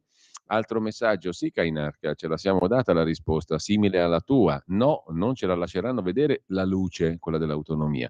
Altro messaggio, stanno prendendo per il culo il Nord. È chiaro, poi alle elezioni li votano. Questi non mollano la polpa dello Stato, le tasse del Nord. Ancora un messaggio, il governo Meloni lo ritengo nemico dell'Italia. Meloni ha tradito l'Italia dalle promesse elettorali alle sue dichiarazioni antevoto su Russia e Ucraina. È diventata una premier con percentuale di voti ridicola. Beh, insomma, non dimentichiamolo, dittatura mascherata. E ancora Laura, brani scelti uno più bello dell'altro. Questo è un ringraziamento che va a Federico, anche il numero 3 è splendido.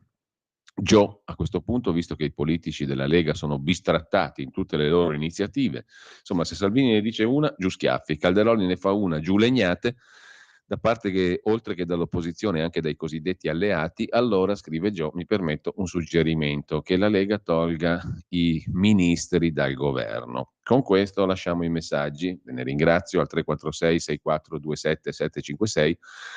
A proposito di schiaffi, uno schiaffo lo tira, insomma, quello è un omone, sono schiaffi pesanti, il ministro Crosetto che dice a Salvini sostanzialmente vai a scopare il mare. Ursula bis non è male, il rapporto è positivo, addirittura è pronto il gigante di Fratelli d'Italia e quindi il suo partito a votare per Ursula von der Leyen un'altra volta. Noi siamo molto diversi da quella zozzona della Le Pen, dice ancora Crosetto, strade divise da tempo. Se Salvini vuole andare con quella lì, affari suoi. Nell'Unione Europea vogliamo vincere con l'alleanza Partito Popolare Europeo Conservatori. Del resto, fate per due conti di Realpolitik. Per quale motivo?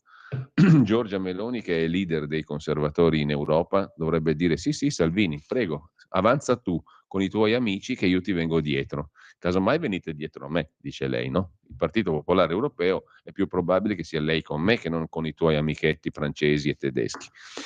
O no? Realisticamente parlando è così. Se non succede siamo disposti ad allargare. Salvini e l'AfD è più simile alla CSU. No a intese col PSE. Altro sono i liberali. Nessun partito unico con Forza Italia, dice il ministro della difesa, vale a dire Guido Crosetto. Mentre, attenzione un attimo soltanto perché vi vorrei recuperare anche, sono sempre per me utili e interessanti i rompicoglioni, soprattutto quando utilizzano argomenti che magari uno non condivide in tutto, però argomenti e riflessione. È il caso di un altro nostro amico, ovvero di Edoardo Montolli, sul suo fronte del blog e su Cronaca Vera, un pezzo sullo stato etico all'italiana. Perché lo stato etico? Il nuovo stato etico ci dice cosa dobbiamo fare, cosa vedere, come comportarci, mentre loro, cioè quelli che comandano, fanno e dicono ciò che vogliono. Non so voi, ma noi, è un noi abbastanza vasto, diciamo, a dire il vero, scrive Edoardo Montolli su fronte del blog, noi abbiamo l'impressione che dai tempi del Covid si stia andando sempre più verso lo Stato etico, non quello del filosofo Hegel, dei regimi totalitari, ma all'italiana, diciamo da Terza Repubblica, dove all'etica è tenuto il popolo più suddito che cittadino, mentre lo Stato dice e fa quello che gli pare. Un anno fa di questi tempi, confondendo tra l'altro del suo ruolo debitori ed evasori, persone in difficoltà e persone che commettono reati, il direttore dell'Agenzia delle Entrate, Ruffini, si permetteva di dire: sono 19 milioni le persone che hanno debiti col fisco, le abbiamo individuate, ma a chi conviene metterle tutte in galera? Chissà, commenta Montolli, avrebbe potuto cominciare con quelli del bar dell'Agenzia dell'Ente di Roma che non faceva scontrini, scoperto da Striscia la Notizia. Ma proprio nel cuore dei loro uffici, i segugi che a qualsiasi imprenditore controllano l'ultimo pelo non se n'erano mai accorti. Da multare anche loro? Quando mai? Se stai dall'altra parte dell'etica, cammini sul velluto. Sicché nulla di strano che una professoressa sia stata destituita dal suo ruolo, non già perché assente dal lavoro 20 anni su 24, avrebbe costituito forse un pericoloso precedente, ma perché ritenuta incapace di insegnare, un dato che, evidentemente, se stai con lo Stato, puoi permetterti anche questo e più in alto stai, più il cittadino ti sembra suddito. Come considerare altrimenti il dottor Marcello Minenna, austero direttore dell'Agenzia delle Dogane, che online si definiva civil servant, ma stando agli inquirenti trattava i mezzi sequestrati ai comuni mortali come roba sua e li dava ai ministri. In un'intercettazione diceva di un politico: gli sto dando una mano a costruire la sua segreteria, gli ho anche dato la macchina di servizio, una di quelle sequestrate. E all'ex ministro dell'economia, Visco, che si stupiva che uno avesse messo mano ad uno avesse messo in mano una Porsche, rispondeva sereno: ognuno si sceglie dal sistema l'auto che vuole. Certo, funziona così. Se lo Stato etico all'italiana si sente autorizzato a dare la patente di criminale a piacimento e a trattare le cose dei cittadini come cosa sua, niente di più facile che ti imponga come comportarti. Surreale la decisione del ministro Piantedosi di vietare il numero 88 sulle maglie da calcio, in quanto la stragrande maggioranza di noi lo ha scoperto solo ora. Alcuni gruppi neonazisti lo utilizzano per simbolizzare il saluto Heil Hitler, la H è l'ottava lettera dell'alfabeto. Piantedosi è convinto che questo divieto faccia parte della lotta all'antisemitismo. Peccato non ci sia lo stesso sdegno per simboli nazisti riconoscibilissimi indossati dai soldati ucraini a cui lo Stato italiano fornisce armi e soldi. Tant'è, il principio cardine dello Stato etico all'italiana è che appunto lor signori fanno ciò che vogliono. Il premier Meloni, nel parlare contro le droghe, si spinge a dire: arriviamo al paradosso di avere serie che hanno come eroe uno spacciatore su piattaforme che hanno fatto documentari contro muccioli. Beh, vietiamole queste serie. Perché non vietare pure i film con serial killer prima che qualcuno li emuli? O il porno prima che qualcuno stupri? Perché non tornare alla censura, quando lo Stato decideva cosa e fino a che punto gli italiani potessero e non potessero volere? In fondo sui social ci stanno riuscendo con i ridicoli censori del web che decidono cosa sia fake news e cosa non lo sia, rigorosamente senza passare da un giudice. Naturalmente le fake news sono quelle che vanno contro le versioni governative, qualunque esse siano. Così Montolli. Mentre vi segnalo, a proposito di Meloni, il pezzo di Natalia Aspesi che si è ripreso dall'ictus alla grande e continua a scrivere, illustre novantenne, a pagina 25 di Repubblica: un anno di penitenza è il titolo del commento su Giorgia Meloni e la sinistra. Lei che cantava Milano 2 di Berlusconi tantissimi anni fa. Aspesi: quando abbiamo capito che al secondo voto alle amministrative del maggio 23 la povera sinistra, cadendo come sempre dalle nuvole, aveva guadagnato una sola magrissima vittoria, Vicenza, in mezzo ai trionfanti voti di destra, siamo rimasti malissimo. Anzi, io no, già un voto per una città che pareva destinata alla destra mi sembrava una bella vittoria. Forse, mamma mia, addirittura un errore. Comunque meno votanti di sempre, tanto chi c'è, va bene così. C'erano soprattutto gli scemi, che dopo qualche mese di superbo e litigioso chiacchiericcio attorno alla sorridente Schlein già si aspettavano una lieta vittoria della sinistra con trombe e flabelli, come bastassero pochi giorni perché la sinistra trionfasse e di colpo, come capita nei film, riprendeva il lieto tran tran della destra con tutte le sue preclusioni, eccetera, eccetera. Insomma, mi sono già rotto le balle, vi dico la verità. Ho fatto un omaggio alla vetustà della commentatrice, mentre a Londra i conservatori hanno una nuova stella che guarda a Giorgia Meloni. La stella è bionda come Giorgia Meloni, si chiama Miriam Cates, quarantenne, laureata a Cambridge, evangelica, 3 figli, eletta in Parlamento nell'ormai lontano 19, tra i leader dei nuovi conservatori. Meno immigrati, più figli, il manifesto della nuova stella dei conservatori britannici, Miriam Cates.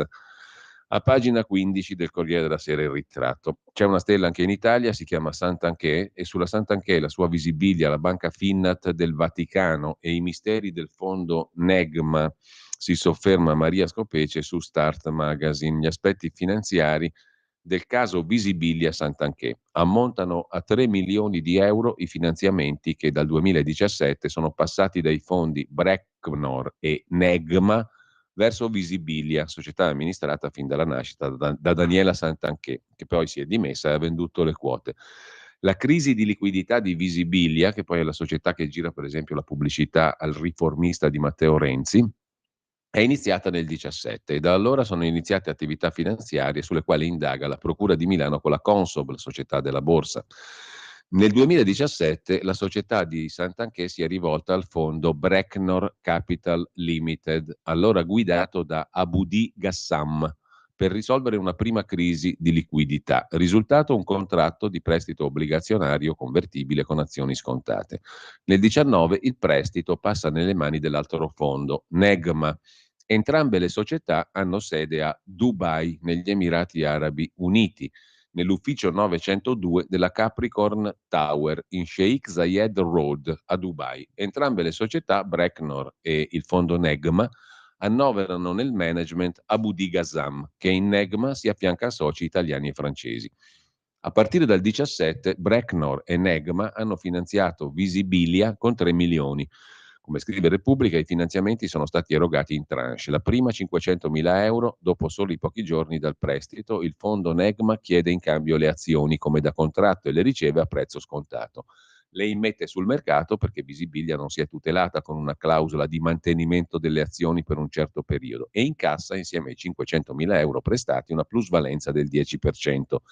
Negma ripete queste operazioni più volte, alla fine ottiene una plusvalenza di 600.000 euro. Al contempo Visibilia, per far fronte alla richiesta di azioni di Negma, emette nuove azioni. I piccoli azionisti hanno denunciato che in alcuni casi è stata Daniela Sant'Anché con altre società ad acquistare le azioni per mantenere il controllo della società. Quel che è certo è che la cura Negma non ha fatto bene alla società della Sant'Anché, che ha avuto una costante perdita di valore negli ultimi 5 anni, pari quasi al 100%. Lo stesso vale per le altre società, Ki Group e Bioera, che si sono avvalse dei prestiti del Fondo degli Emirati Arabi. Le loro azioni sono crollate del 93%. Gli inquirenti stanno verificando tutti i contratti sottoscritti dai fondi Brecnor e Negma con diverse società quotate, Visibilia, Ki Group e una serie di altre del gruppo della Sant'Anché. Tra gennaio e febbraio la Consob ha chiesto chiarimenti a Negma, il quale ha risposto con una relazione di 40 pagine, ma resta senza risposta l'interrogativo su chi siano i reali investitori del fondo Negma degli Emirati Arabi. Intanto, lo scorso 4 maggio, l'autorità di vigilanza sulla borsa Consob ha pubblicato una comunicazione che aggiorna gli obblighi informativi in capo agli emittenti in caso di raccolta di capitali. La Consob richiama l'esigenza di evidenziare alcune clausole contrattuali, eccetera, eccetera. Infine, c'è anche la questione della banca Finnat, tradizionalmente banca vaticana. Per svelare i segreti del fondo Negma, partner della ministra Sant'Anché, non serviranno rogatorie internazionali. Basta bussare a Palazzo Altieri, Piazza del Gesù 49. Roma, sede di Banca Finnat, istituto della famiglia Nattino, alta finanza capitolina e papale. È qui che ha i conti Negma, l'operatore finanziario offshore che ha finanziato per milioni di euro le società di Sant'Anché, finite nel mirino della Procura di Milano. Nel frattempo Berlusconi Junior, Pier Silvio, ha presentato Bianca Berlinguer. Parliamo la stessa lingua, ha detto il figlio di Silvio Berlusconi. La prima stagione post Silvio, c'è Bianca Berlinguer. La svolta. Ora Pier Silvio Berlusconi promette: svilupperemo le nostre televisioni in modo trasversale. Meno fuffa, cioè meno programmi tipo quelli di Barbara D'Urso, e più informazione, cioè più programmi tipo Bianca Berlinguer. Habemus Biancam, scrive oggi il Fatto Quotidiano. Tutti lo sanno, tutti lo scrivono. Per i comunicati ufficiali si deve attendere stamani, ma non cambia nulla. Dopo l'addio alla RAI, Bianca Berlinguer passa alla storica concorrenza per la gioia di Pier Silvio Berlusconi, l'erede, che in attesa delle dichiarazioni pubbliche ieri ha brindato all'ultimo acquisto, cioè la figlia di Enrico Berlinguer.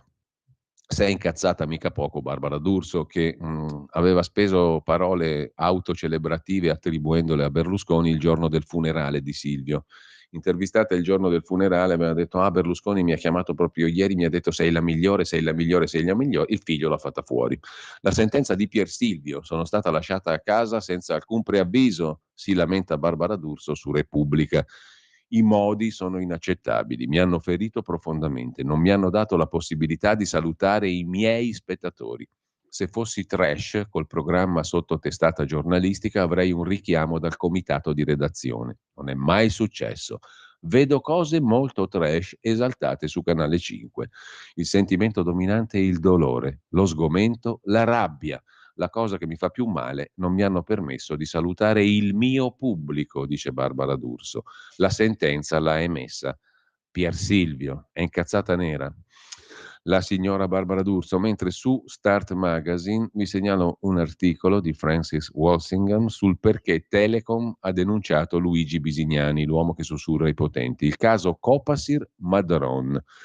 Torna a fare notizia, ci prova perlomeno Luigi Bisignani, che è tornato nelle librerie con un libro scritto a quattro mani con l'amico giornalista Paolo Madron, direttore della Rediviva Lettera 43. Il libro si intitola I potenti al tempo di Giorgia. Nell'ultima lettera scritta al tempo di Roma, e già sarebbe da chiedersi perché i suoi articoli compaiano sotto forma di lettere, forse perché, come si è ricordato su Start Magazine, a seguito delle condanne passate in giudicato, Bisignani è stato radiato dall'ordine dei giornalisti. Comunque si lascia andare a rivelazioni su Eugenio Sant'Agata, che è Chief Public Affairs and Security Officer presso Telecom, oltre che amministratore delegato di Telsi, gruppo Telecom. Secondo Bisignani, questo integerrimo Eugenio Sant'Agata, uno dei manager forti della Telecom, ex ufficiale dell'esercito, si è presentato nelle ultime settimane al Copasir per ben 3 volte. E già qui sembra partire la pubblicità occulta al proprio libro. Ad accendere l'interesse del Copasir le rivelazioni di Paolo Madron, che nel libro I potenti al tempo di Giorgia denuncia che circa 400 persone potrebbero essere state spiate con attività di dossieraggio. Una riedizione delle vicende Telecom, Spioni Telecom, ve li ricorderete, no? Tempo fa. Secondo quanto ha potuto accertare Madron, da alcuni membri del Comitato parlamentare per la sicurezza sui servizi segreti, il Copasir, che hanno preteso l'anonimato, il manager Telecom non solo ha riferito che tra le attività del suo gruppo c'è la possibilità di ascolto delle utenze voce e etere di nominativi internazionali utili per la sicurezza nazionale, ma anche di ascoltare ignari cittadini italiani. Gli ascolti sono tecnicamente possibili anche su WhatsApp, Signal e altre applicazioni di telecomunicazione messaggistica. Come se non bastasse, a seconda dell'interesse delle conversazioni captate, il cosiddetto sistema a strascico, attraverso il metodo che gli operatori preposti chiamano la doppietta, è quello appunto che consente di allargare gli ascolti a tutte le utenze. Doppietta perché pare che sono 2 cavi che si sovrappongono. Insomma, ci sarebbe un gruppo o una parte, lo stesso Bisignani si chiede se un uomo delle istituzioni come il presidente di Telecom Salvatore Rossi, ex Banca d'Italia, e il suo consiglio di amministrazione erano al corrente di questo spionaggio. Ci si chiede dunque se un uomo delle istituzioni come il presidente di Telecom, che agisce con poteri illimitati, che valicano, o meglio, se il presidente di Telecom sappia che c'è un gruppo o una parte di Telecom che agisce con poteri illimitati, che superano addirittura quelli della magistratura per spiare o fare un'attività di dossieraggio. È uno scoop che provocherebbe una crisi aziendale, politica e istituzionale con riflessi internazionali, visto che Telecom ha come maggiore azionista il gruppo francese Vivendi ed è partecipata da Cassa Depositi e Prestiti controllata dal Ministero dell'Economia, e fra le sue società ci sono anche quelle di Telecom Italia Sparkle, cioè gli strategici cavi sottomarini da cui passano telecomunicazioni internazionali usate anche dai servizi segreti. Per Bisignani lo scoop più grande da Tangentopoli si deve a Madron, che però fino alla pubblicazione del testo di Bisignani nulla aveva detto. Il 2 luglio, mentre la letterina di Bisignani appare in quinta pagina su Il Tempo, Madron twitta: le intercettazioni sono come le ciliegie, una tira l'altra, a mangiarne troppe si sta male. Delle indiscrezioni attribuite da Bisignani a Madron non c'è traccia sui social dello stesso Madron. Lettera 43 arriva sull'argomento soltanto all'indomani, col pezzo di Giovanna Predoni, forse uno pseudonimo, Team in fibrillazione per il caso intercettazioni, che ha in bella mostra anche il banner del libro di Bisignani e Madron. Si legge: acque movimentate in Telecom, e stavolta non per la vendita della rete. L'azienda ha convocato nei prossimi giorni una riunione del Comitato Rischi e Collegio Sindacale, all'ordine del giorno la questione intercettazioni. Ciò fa seguito agli sviluppi della notizia contenuta nel libro di Bisignani e Madron, I potenti al tempo di Giorgia, che prima di entrare a Palazzo Chigi la Premier era stata avvisata che ci fossero 400 utenze di personaggi vicini al suo mondo, compresi giornalisti, captate dai servizi segreti, grazie alla Telecom. Fin qui nulla di nuovo. Il lettore che ha letto le anticipazioni di Bisignani però scalpita e vuol sapere di più su questi pezzi deviati della Telecom, che, per citare Bisignani, già iscritto alla P2, inscenerebbero in Italia, all'insaputa dei più, le vite degli altri, cioè spierebbero queste 400 persone. Quale posto migliore del giornale diretto da Madron, Lettera 43, per scoprire tutta la verità?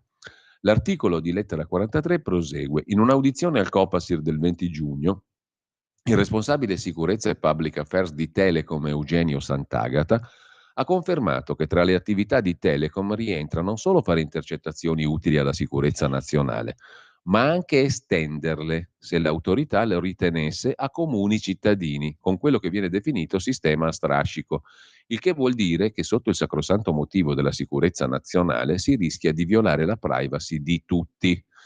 Questa versione si discosta da quella che Bisignani ha scritto il giorno prima attribuendola a Madron, cioè che l'autorità intercetti e, qualora lo ritenga necessario, possa procedere a strascico, lo sappiamo bene. Peraltro, a dispetto di quanto scrive Bisignani, non è Telecom ad agire direttamente, ma un'autorità che sfrutta l'infrastruttura Telecom. Da qui, del resto, la discussione se convenga far cadere la stessa in mano ad attori esteri, questo perché è delicata, sfruttata dalla magistratura e dall'intelligence. Consapevole che lo scoop sia l'offio, l'autrice dell'articolo su Lettera 43 si limita a ricordare come probabilmente Sant'Agata lasci intuire il pericolo che tra le maglie dell'autorizzazione delle autorità competenti ci sia spazio per attività discrezionali che travalicano i limiti dell'intervento. Ad ogni modo, conclude Start Magazine, una cosa è dire che c'è un pezzo di Telecom che ascolta chiunque, magari per fare dossieraggio. Un'altra è affermare, come scrive Madron, che tra le attività di Telecom rientra non solo fare intercettazioni per la sicurezza, ma anche estenderle a comuni cittadini, una condotta riconosciuta dalla magistratura. Difatti nei brogliacci finiscono onorevoli che non potrebbero essere intercettati. L'aspetto più ilare della vicenda non è solo che Madron e Bisignani non si siano accordati sul contenuto della rivelazione, ma che Lettera 43 non interpelli neanche il proprio direttore, utilizzando come fonte la ricostruzione fatta da Madron rilanciata da un articolo di Bisignani. Il gioco dei rimpalli si conclude con la pubblicazione sul Tempo di un pezzo che ricalca quello di Lettera 43, con alcuni cambiamenti di forma e di parole. Insomma, Bisignani rimanda a Madron, Lettera 43 a Bisignani che rimanda a Madron, e nessuno sente il dovere, su un argomento così delicato, di sentire il detentore dello scoop, che nel caso dei giornalisti di Lettera 43 era lì, era il loro direttore. Sarebbe troppo di bassa lega intervistare il direttore sul proprio quotidiano? Meglio riempire la testata con scoop di dubbia portata? In tutto questo Telecom ha annunciato che querelerà Bisignani.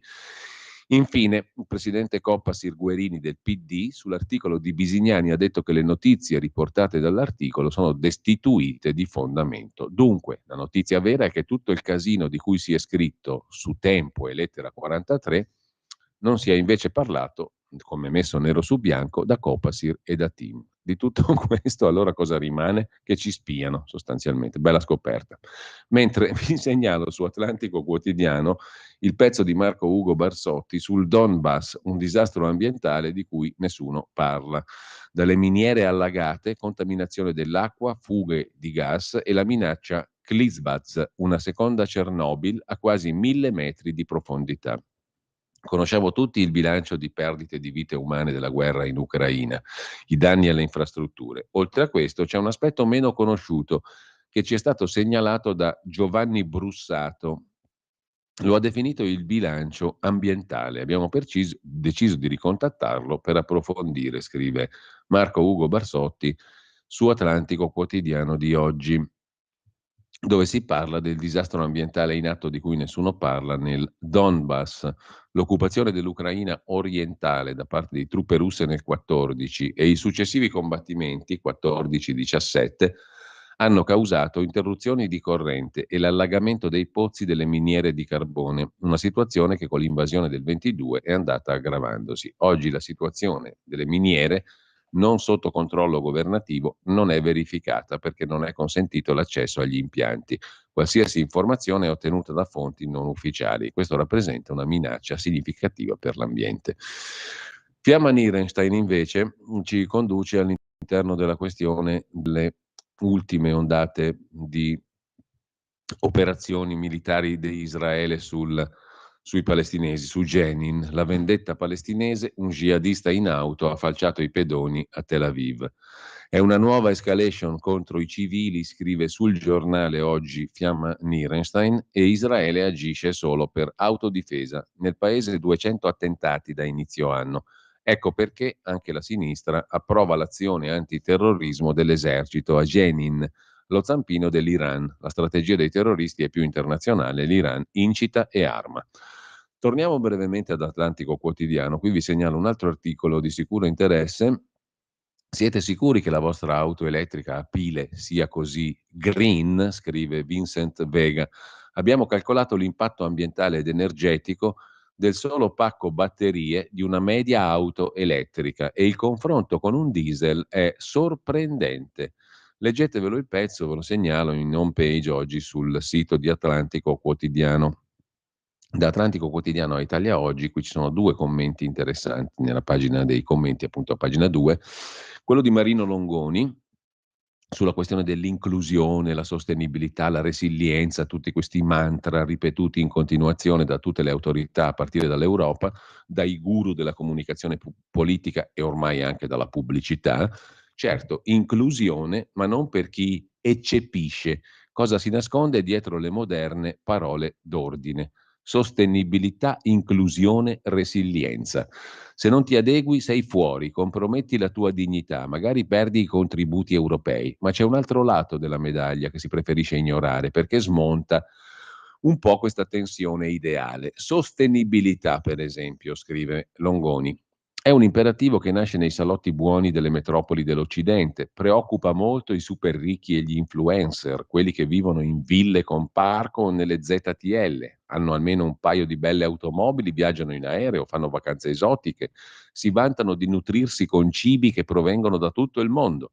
Ovvio che questo stile di vita non sia sostenibile per 8 miliardi di persone sulla Terra, perché consuma una quantità enorme di energia e produce montagne di rifiuti. Da qui la loro crociata, ma non saranno loro a rinunciare ai loro benefici. Inclusione, riferito di solito agli stranieri o a chi si dichiara LGBT. L'inclusione non si applica mai a chi manifesta idee in contrasto col politicamente corretto.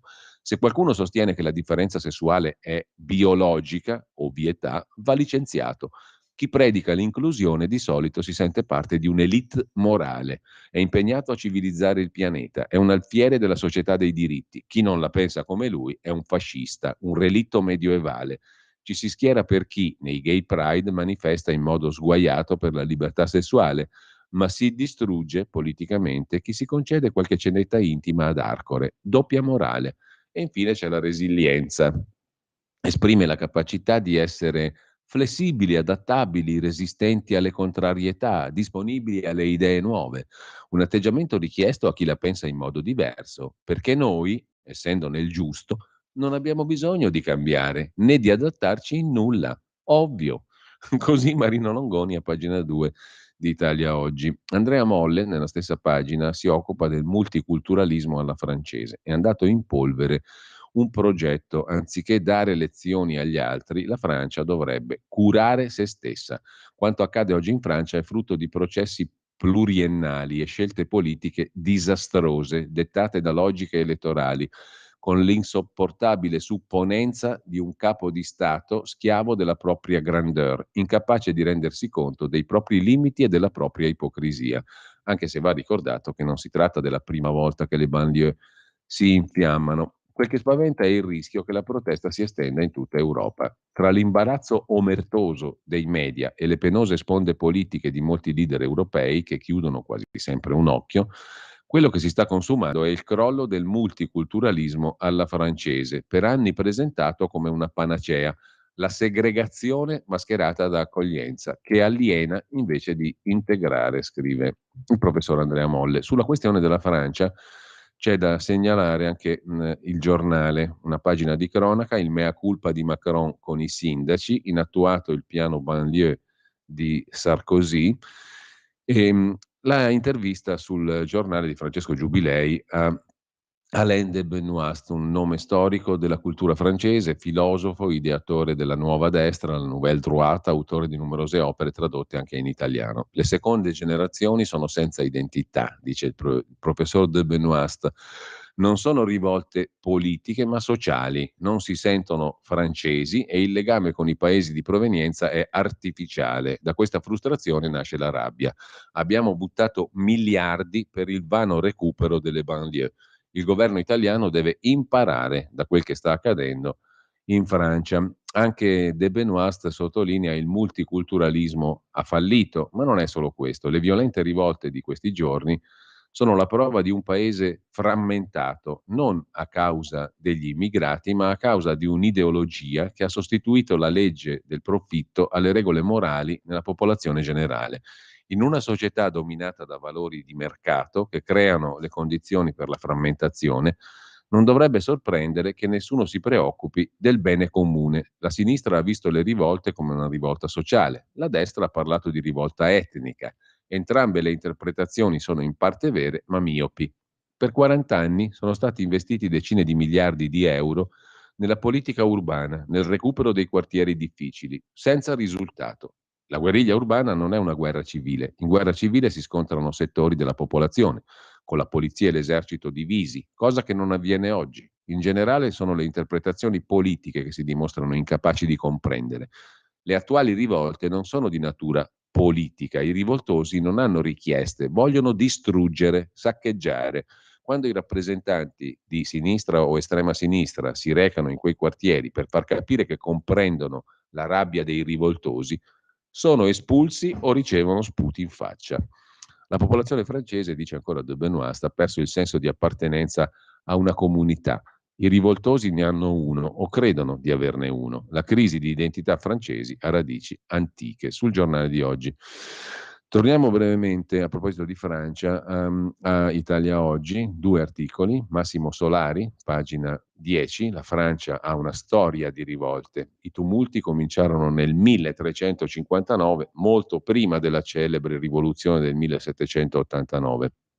La fortuna di Macron, scrive Solari, è che nessuna delle ultime 3 rivolte sociali francesi ha trovato un capo carismatico, ma la Francia non è l'Italia o la Germania che in pratica non sanno neppure come declinare la parola rivoluzione. I nostri cugini hanno la rivoluzione nel DNA. L'altro articolo invece è quello di Guglielmo Pelliccioli, tra niente la Francia, ma è interessante assai, su 52 vocaboli che erano inseriti nel dizionario online della Treccani per definire la donna, ben 35 erano denigratori, sintomo della sopraffazione maschilista. La casa editrice ha fatto bene a cassarli. buona donna, donna da marciapiede, serva, bagascia, baldracca, battona, cortigiana, lupa, malafemmina, mignotta, mondana, squillo, puttana, troia, vacca, zoccola, cagna. Questi sono solo alcuni dei sinonimi usati fino a pochi giorni fa dal dizionario online della Treccani.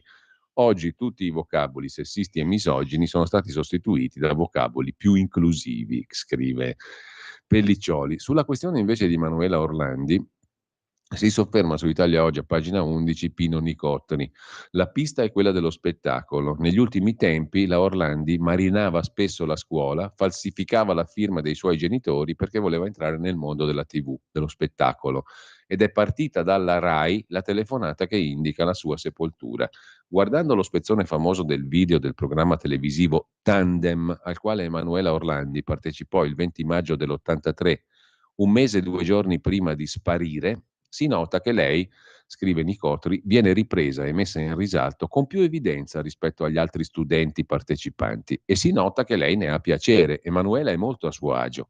Ho sempre pensato che le parole dette e ripetute più volte dalla voce femminile fatta sentire al telefono dal cosiddetto americano che sosteneva fosse di Emanuela somiglia molto a una prova a microfono, a una presentazione di se stessa a qualcuno. Di recente ho saputo che in occasione di quella puntata di Tandem non venne fatta una prova a microfono a nessuno. Qualcuno però potrebbe averla fatta in disparte a Emanuela, bella ragazza, che piaceva non solo ai coetanei, per poterla agganciare in qualche modo legittimo. Emanuela sognava di entrare nel mondo dello spettacolo, che ne dicano tutti gli interessati a ridurla a icona Santino. Questo ipotetico qualcuno potrebbe averle fatto balenare la possibilità di aiutarla a realizzare il suo sogno. E negli ultimi tempi lei spesso non andava a scuola e falsificava la firma dei genitori, così scrive Nicotri. A proposito invece dei misteri italiani, vi segnalo il pezzo di Caterina Bonetti sugli statigenerali.com che parte da un libro di Daniele Biacchessi sulle stragi italiane che tornano a interrogarci con le pagine appunto dell'ultimo libro di Daniele Bianchessi. 20 anni dopo l'uscita della prima edizione di Ombre Nere, il giornalista Bianchessi riprende le tracce del racconto delle stragi italiane. Ombre Nere 1969-80, riedito, il racconto delle stragi italiane, Iacabuc. Mentre a proposito di storie oscure, su Libero, Marco Gregoretti a pagina 17 si occupa di un altro libro, quello scritto dal generale Piero Laporta su Aldo Moro, l'inaudita teoria che cambia la storia del rapimento Moro. Secondo il generale Laporta, Aldo Moro non si trovava in via Fani, ma era stato prelevato prima da agenti del servizio segreto militare sovietico. Gli uomini della scorta di Moro furono uccisi perché testimoni di quanto avvenuto prima. Moro fu torturato. Il verbale di autopsia parla di 4 costole rotte e un vasto edema cerebrale. A pagina 17 su Libero di stamani trovate l'intervista al professor Laporta, al generale Laporta anzi. Mentre, tornando a Italia Oggi e saltabeccando da una cosa curiosa e interessante all'altra, come sempre è interessante ciò che scrive Roberto Giardina da Berlino. I tedeschi amano le villette, la villetta classica, che amano anche i brianzoli e gli italiani col giardino intorno.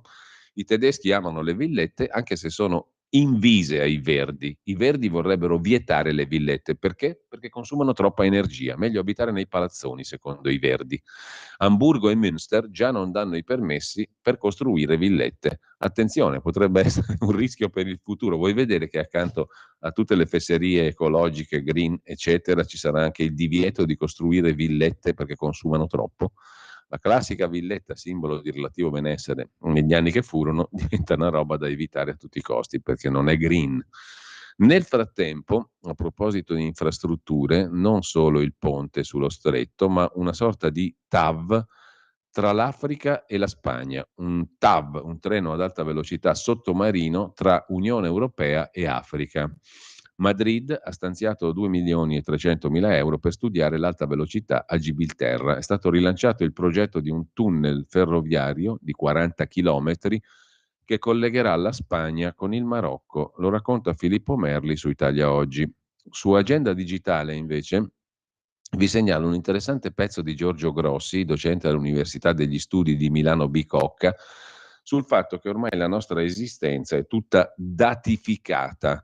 Siamo nella nuova era del digitale. Fin dalla nascita il nostro corpo, la nostra mente, le nostre azioni, i nostri desideri, i nostri gusti, le nostre relazioni vengono trasformati in dati, datizzati e diventano elaborabili in chiave algoritmica. C'è un libro, La svolta del Tecnocene, una nuova associazione biotecnosociale contro l'iperevoluzione digitale di Giorgio Grossi. Il libro di Giorgio Grossi è esaminato anche su Agenda Digitale. Il Tecnocene, una nuova parola, siamo in una nuova epoca, quella appunto della tecnologia e dei dati. A proposito di imprese, invece, Startup Made in Sud insegna l'intelligenza artificiale nel mondo, lo racconta Filippo Merli a pagina 7 di Italia Oggi. Ideata da un napoletano e 2 pugliesi, la società si chiama Data Masters, è la prima tech academy online italiana, conosciuta nella Silicon Valley. I cervelli del Sud insegnano le basi e le potenzialità dell'intelligenza artificiale nel mondo. Questo è il caso di Data Masters, la prima tech academy online italiana dedicata a data science, intelligenza artificiale e machine learning.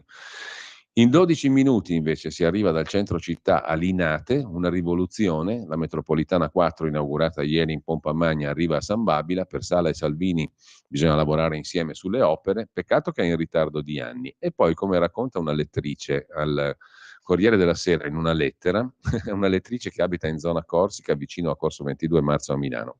Adesso per andare a Linate c'è un autobus, il 73, che arriva dal centro di Milano fino a Linate e fa una zona popolosissima, da Corso di Porta Vittoria a Corso 22 Marzo, Viale Corsica fino all'aeroporto. Lì dentro ci sono un sacco di fermate utili alla popolazione. Ebbene, la 73 verrà abolita, perché adesso c'è la nuova M4 con 10 anni di ritardo.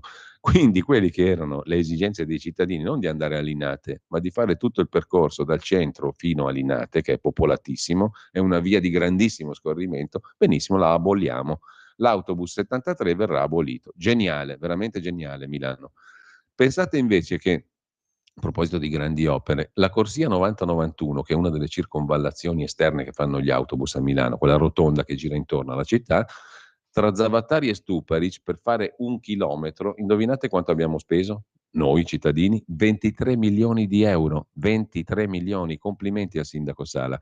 La giunta comunale ha approvato il progetto esecutivo per un intervento fermo da 10 anni, anche questo. Il piano prevede la posa di 200 alberi, la pista ciclabile, una rotatoria, cioè fatta la somma, per far passare gli autobus 90 e 91 tra Piazza Zavattari e Piazza Stuparic, 23 milioni di euro per 1 chilometro. Siamo a Milano, ragazzi. A proposito di Milano, Vittorio Feltri recensisce un libro sull'assedio mortale alla città di Milano, il libro di Ippolito Edmondo Ferrario, che si intitola appunto Assedio mortale a Milano, Fratelli Frilli, che voi ben conoscete perché recensiti sempre anche dal nostro Pierluigi Pellegrin, Fratelli Frilli editore. Nel libro di Ippolito Edmondo Ferrario, Milano si risveglia invasa da migliaia di profughi, un romanzo storico contemporaneo che fa venire in mente un po' Manzoni, un po' Houellebecq. La bellissima recensione di Vittorio Feltri a pagina 24 di Libero. Con questo noi ci salutiamo. A proposito di Lombardia e Milano, sono interessanti quelli di Confindustria, Asso Lombarda, la branca lombarda di Confindustria. Facciamo la flat tax per i neoassunti, cioè la flat tax non è buona per tutti, è buona solo per noi. Ce la vogliamo solo per noi, è talmente bella che la vogliamo solo per noi, non per il cittadino popolo bue. Con questo meraviglioso esempio di illuminismo da parte della Confindustria ci salutiamo. Buona prosecuzione di ascolto a tutti. Stamattina non c'è la consueta puntata di Discorretti con Carlo Cambi, ma state all'ascolto perché ascolterete roba comunque interessante. Buona mattinata a tutti e buona prosecuzione di ascolto su Radio Libertà. Qui Parlamento. Presidente, io vorrei ringraziare il relatore e il governo per aver dato parere favorevole a questo emendamento, un emendamento sostanziale, un emendamento che va a introdurre nel testo la fattispecie oltre per motivi di studio, chi non può votare per motivi di studio, lavoro o cura che si trova in un comune diverso. Con questo emendamento inseriamo anche i caregiver familiari, quindi ritengo che sia un emendamento di sostanza, un emendamento che va a risolvere un ulteriore problema che esiste, anche perché, vede Presidente, Io ho sentito parlare anche precedentemente i colleghi d'aula, ma anche colleghi di commissione. E io voglio ricordare soprattutto a chi era presente anche nella passata legislatura che su questo problema si è cercato di trovare delle soluzioni anche negli anni passati. Oggi finalmente questo problema trova una soluzione. Finalmente quest'Aula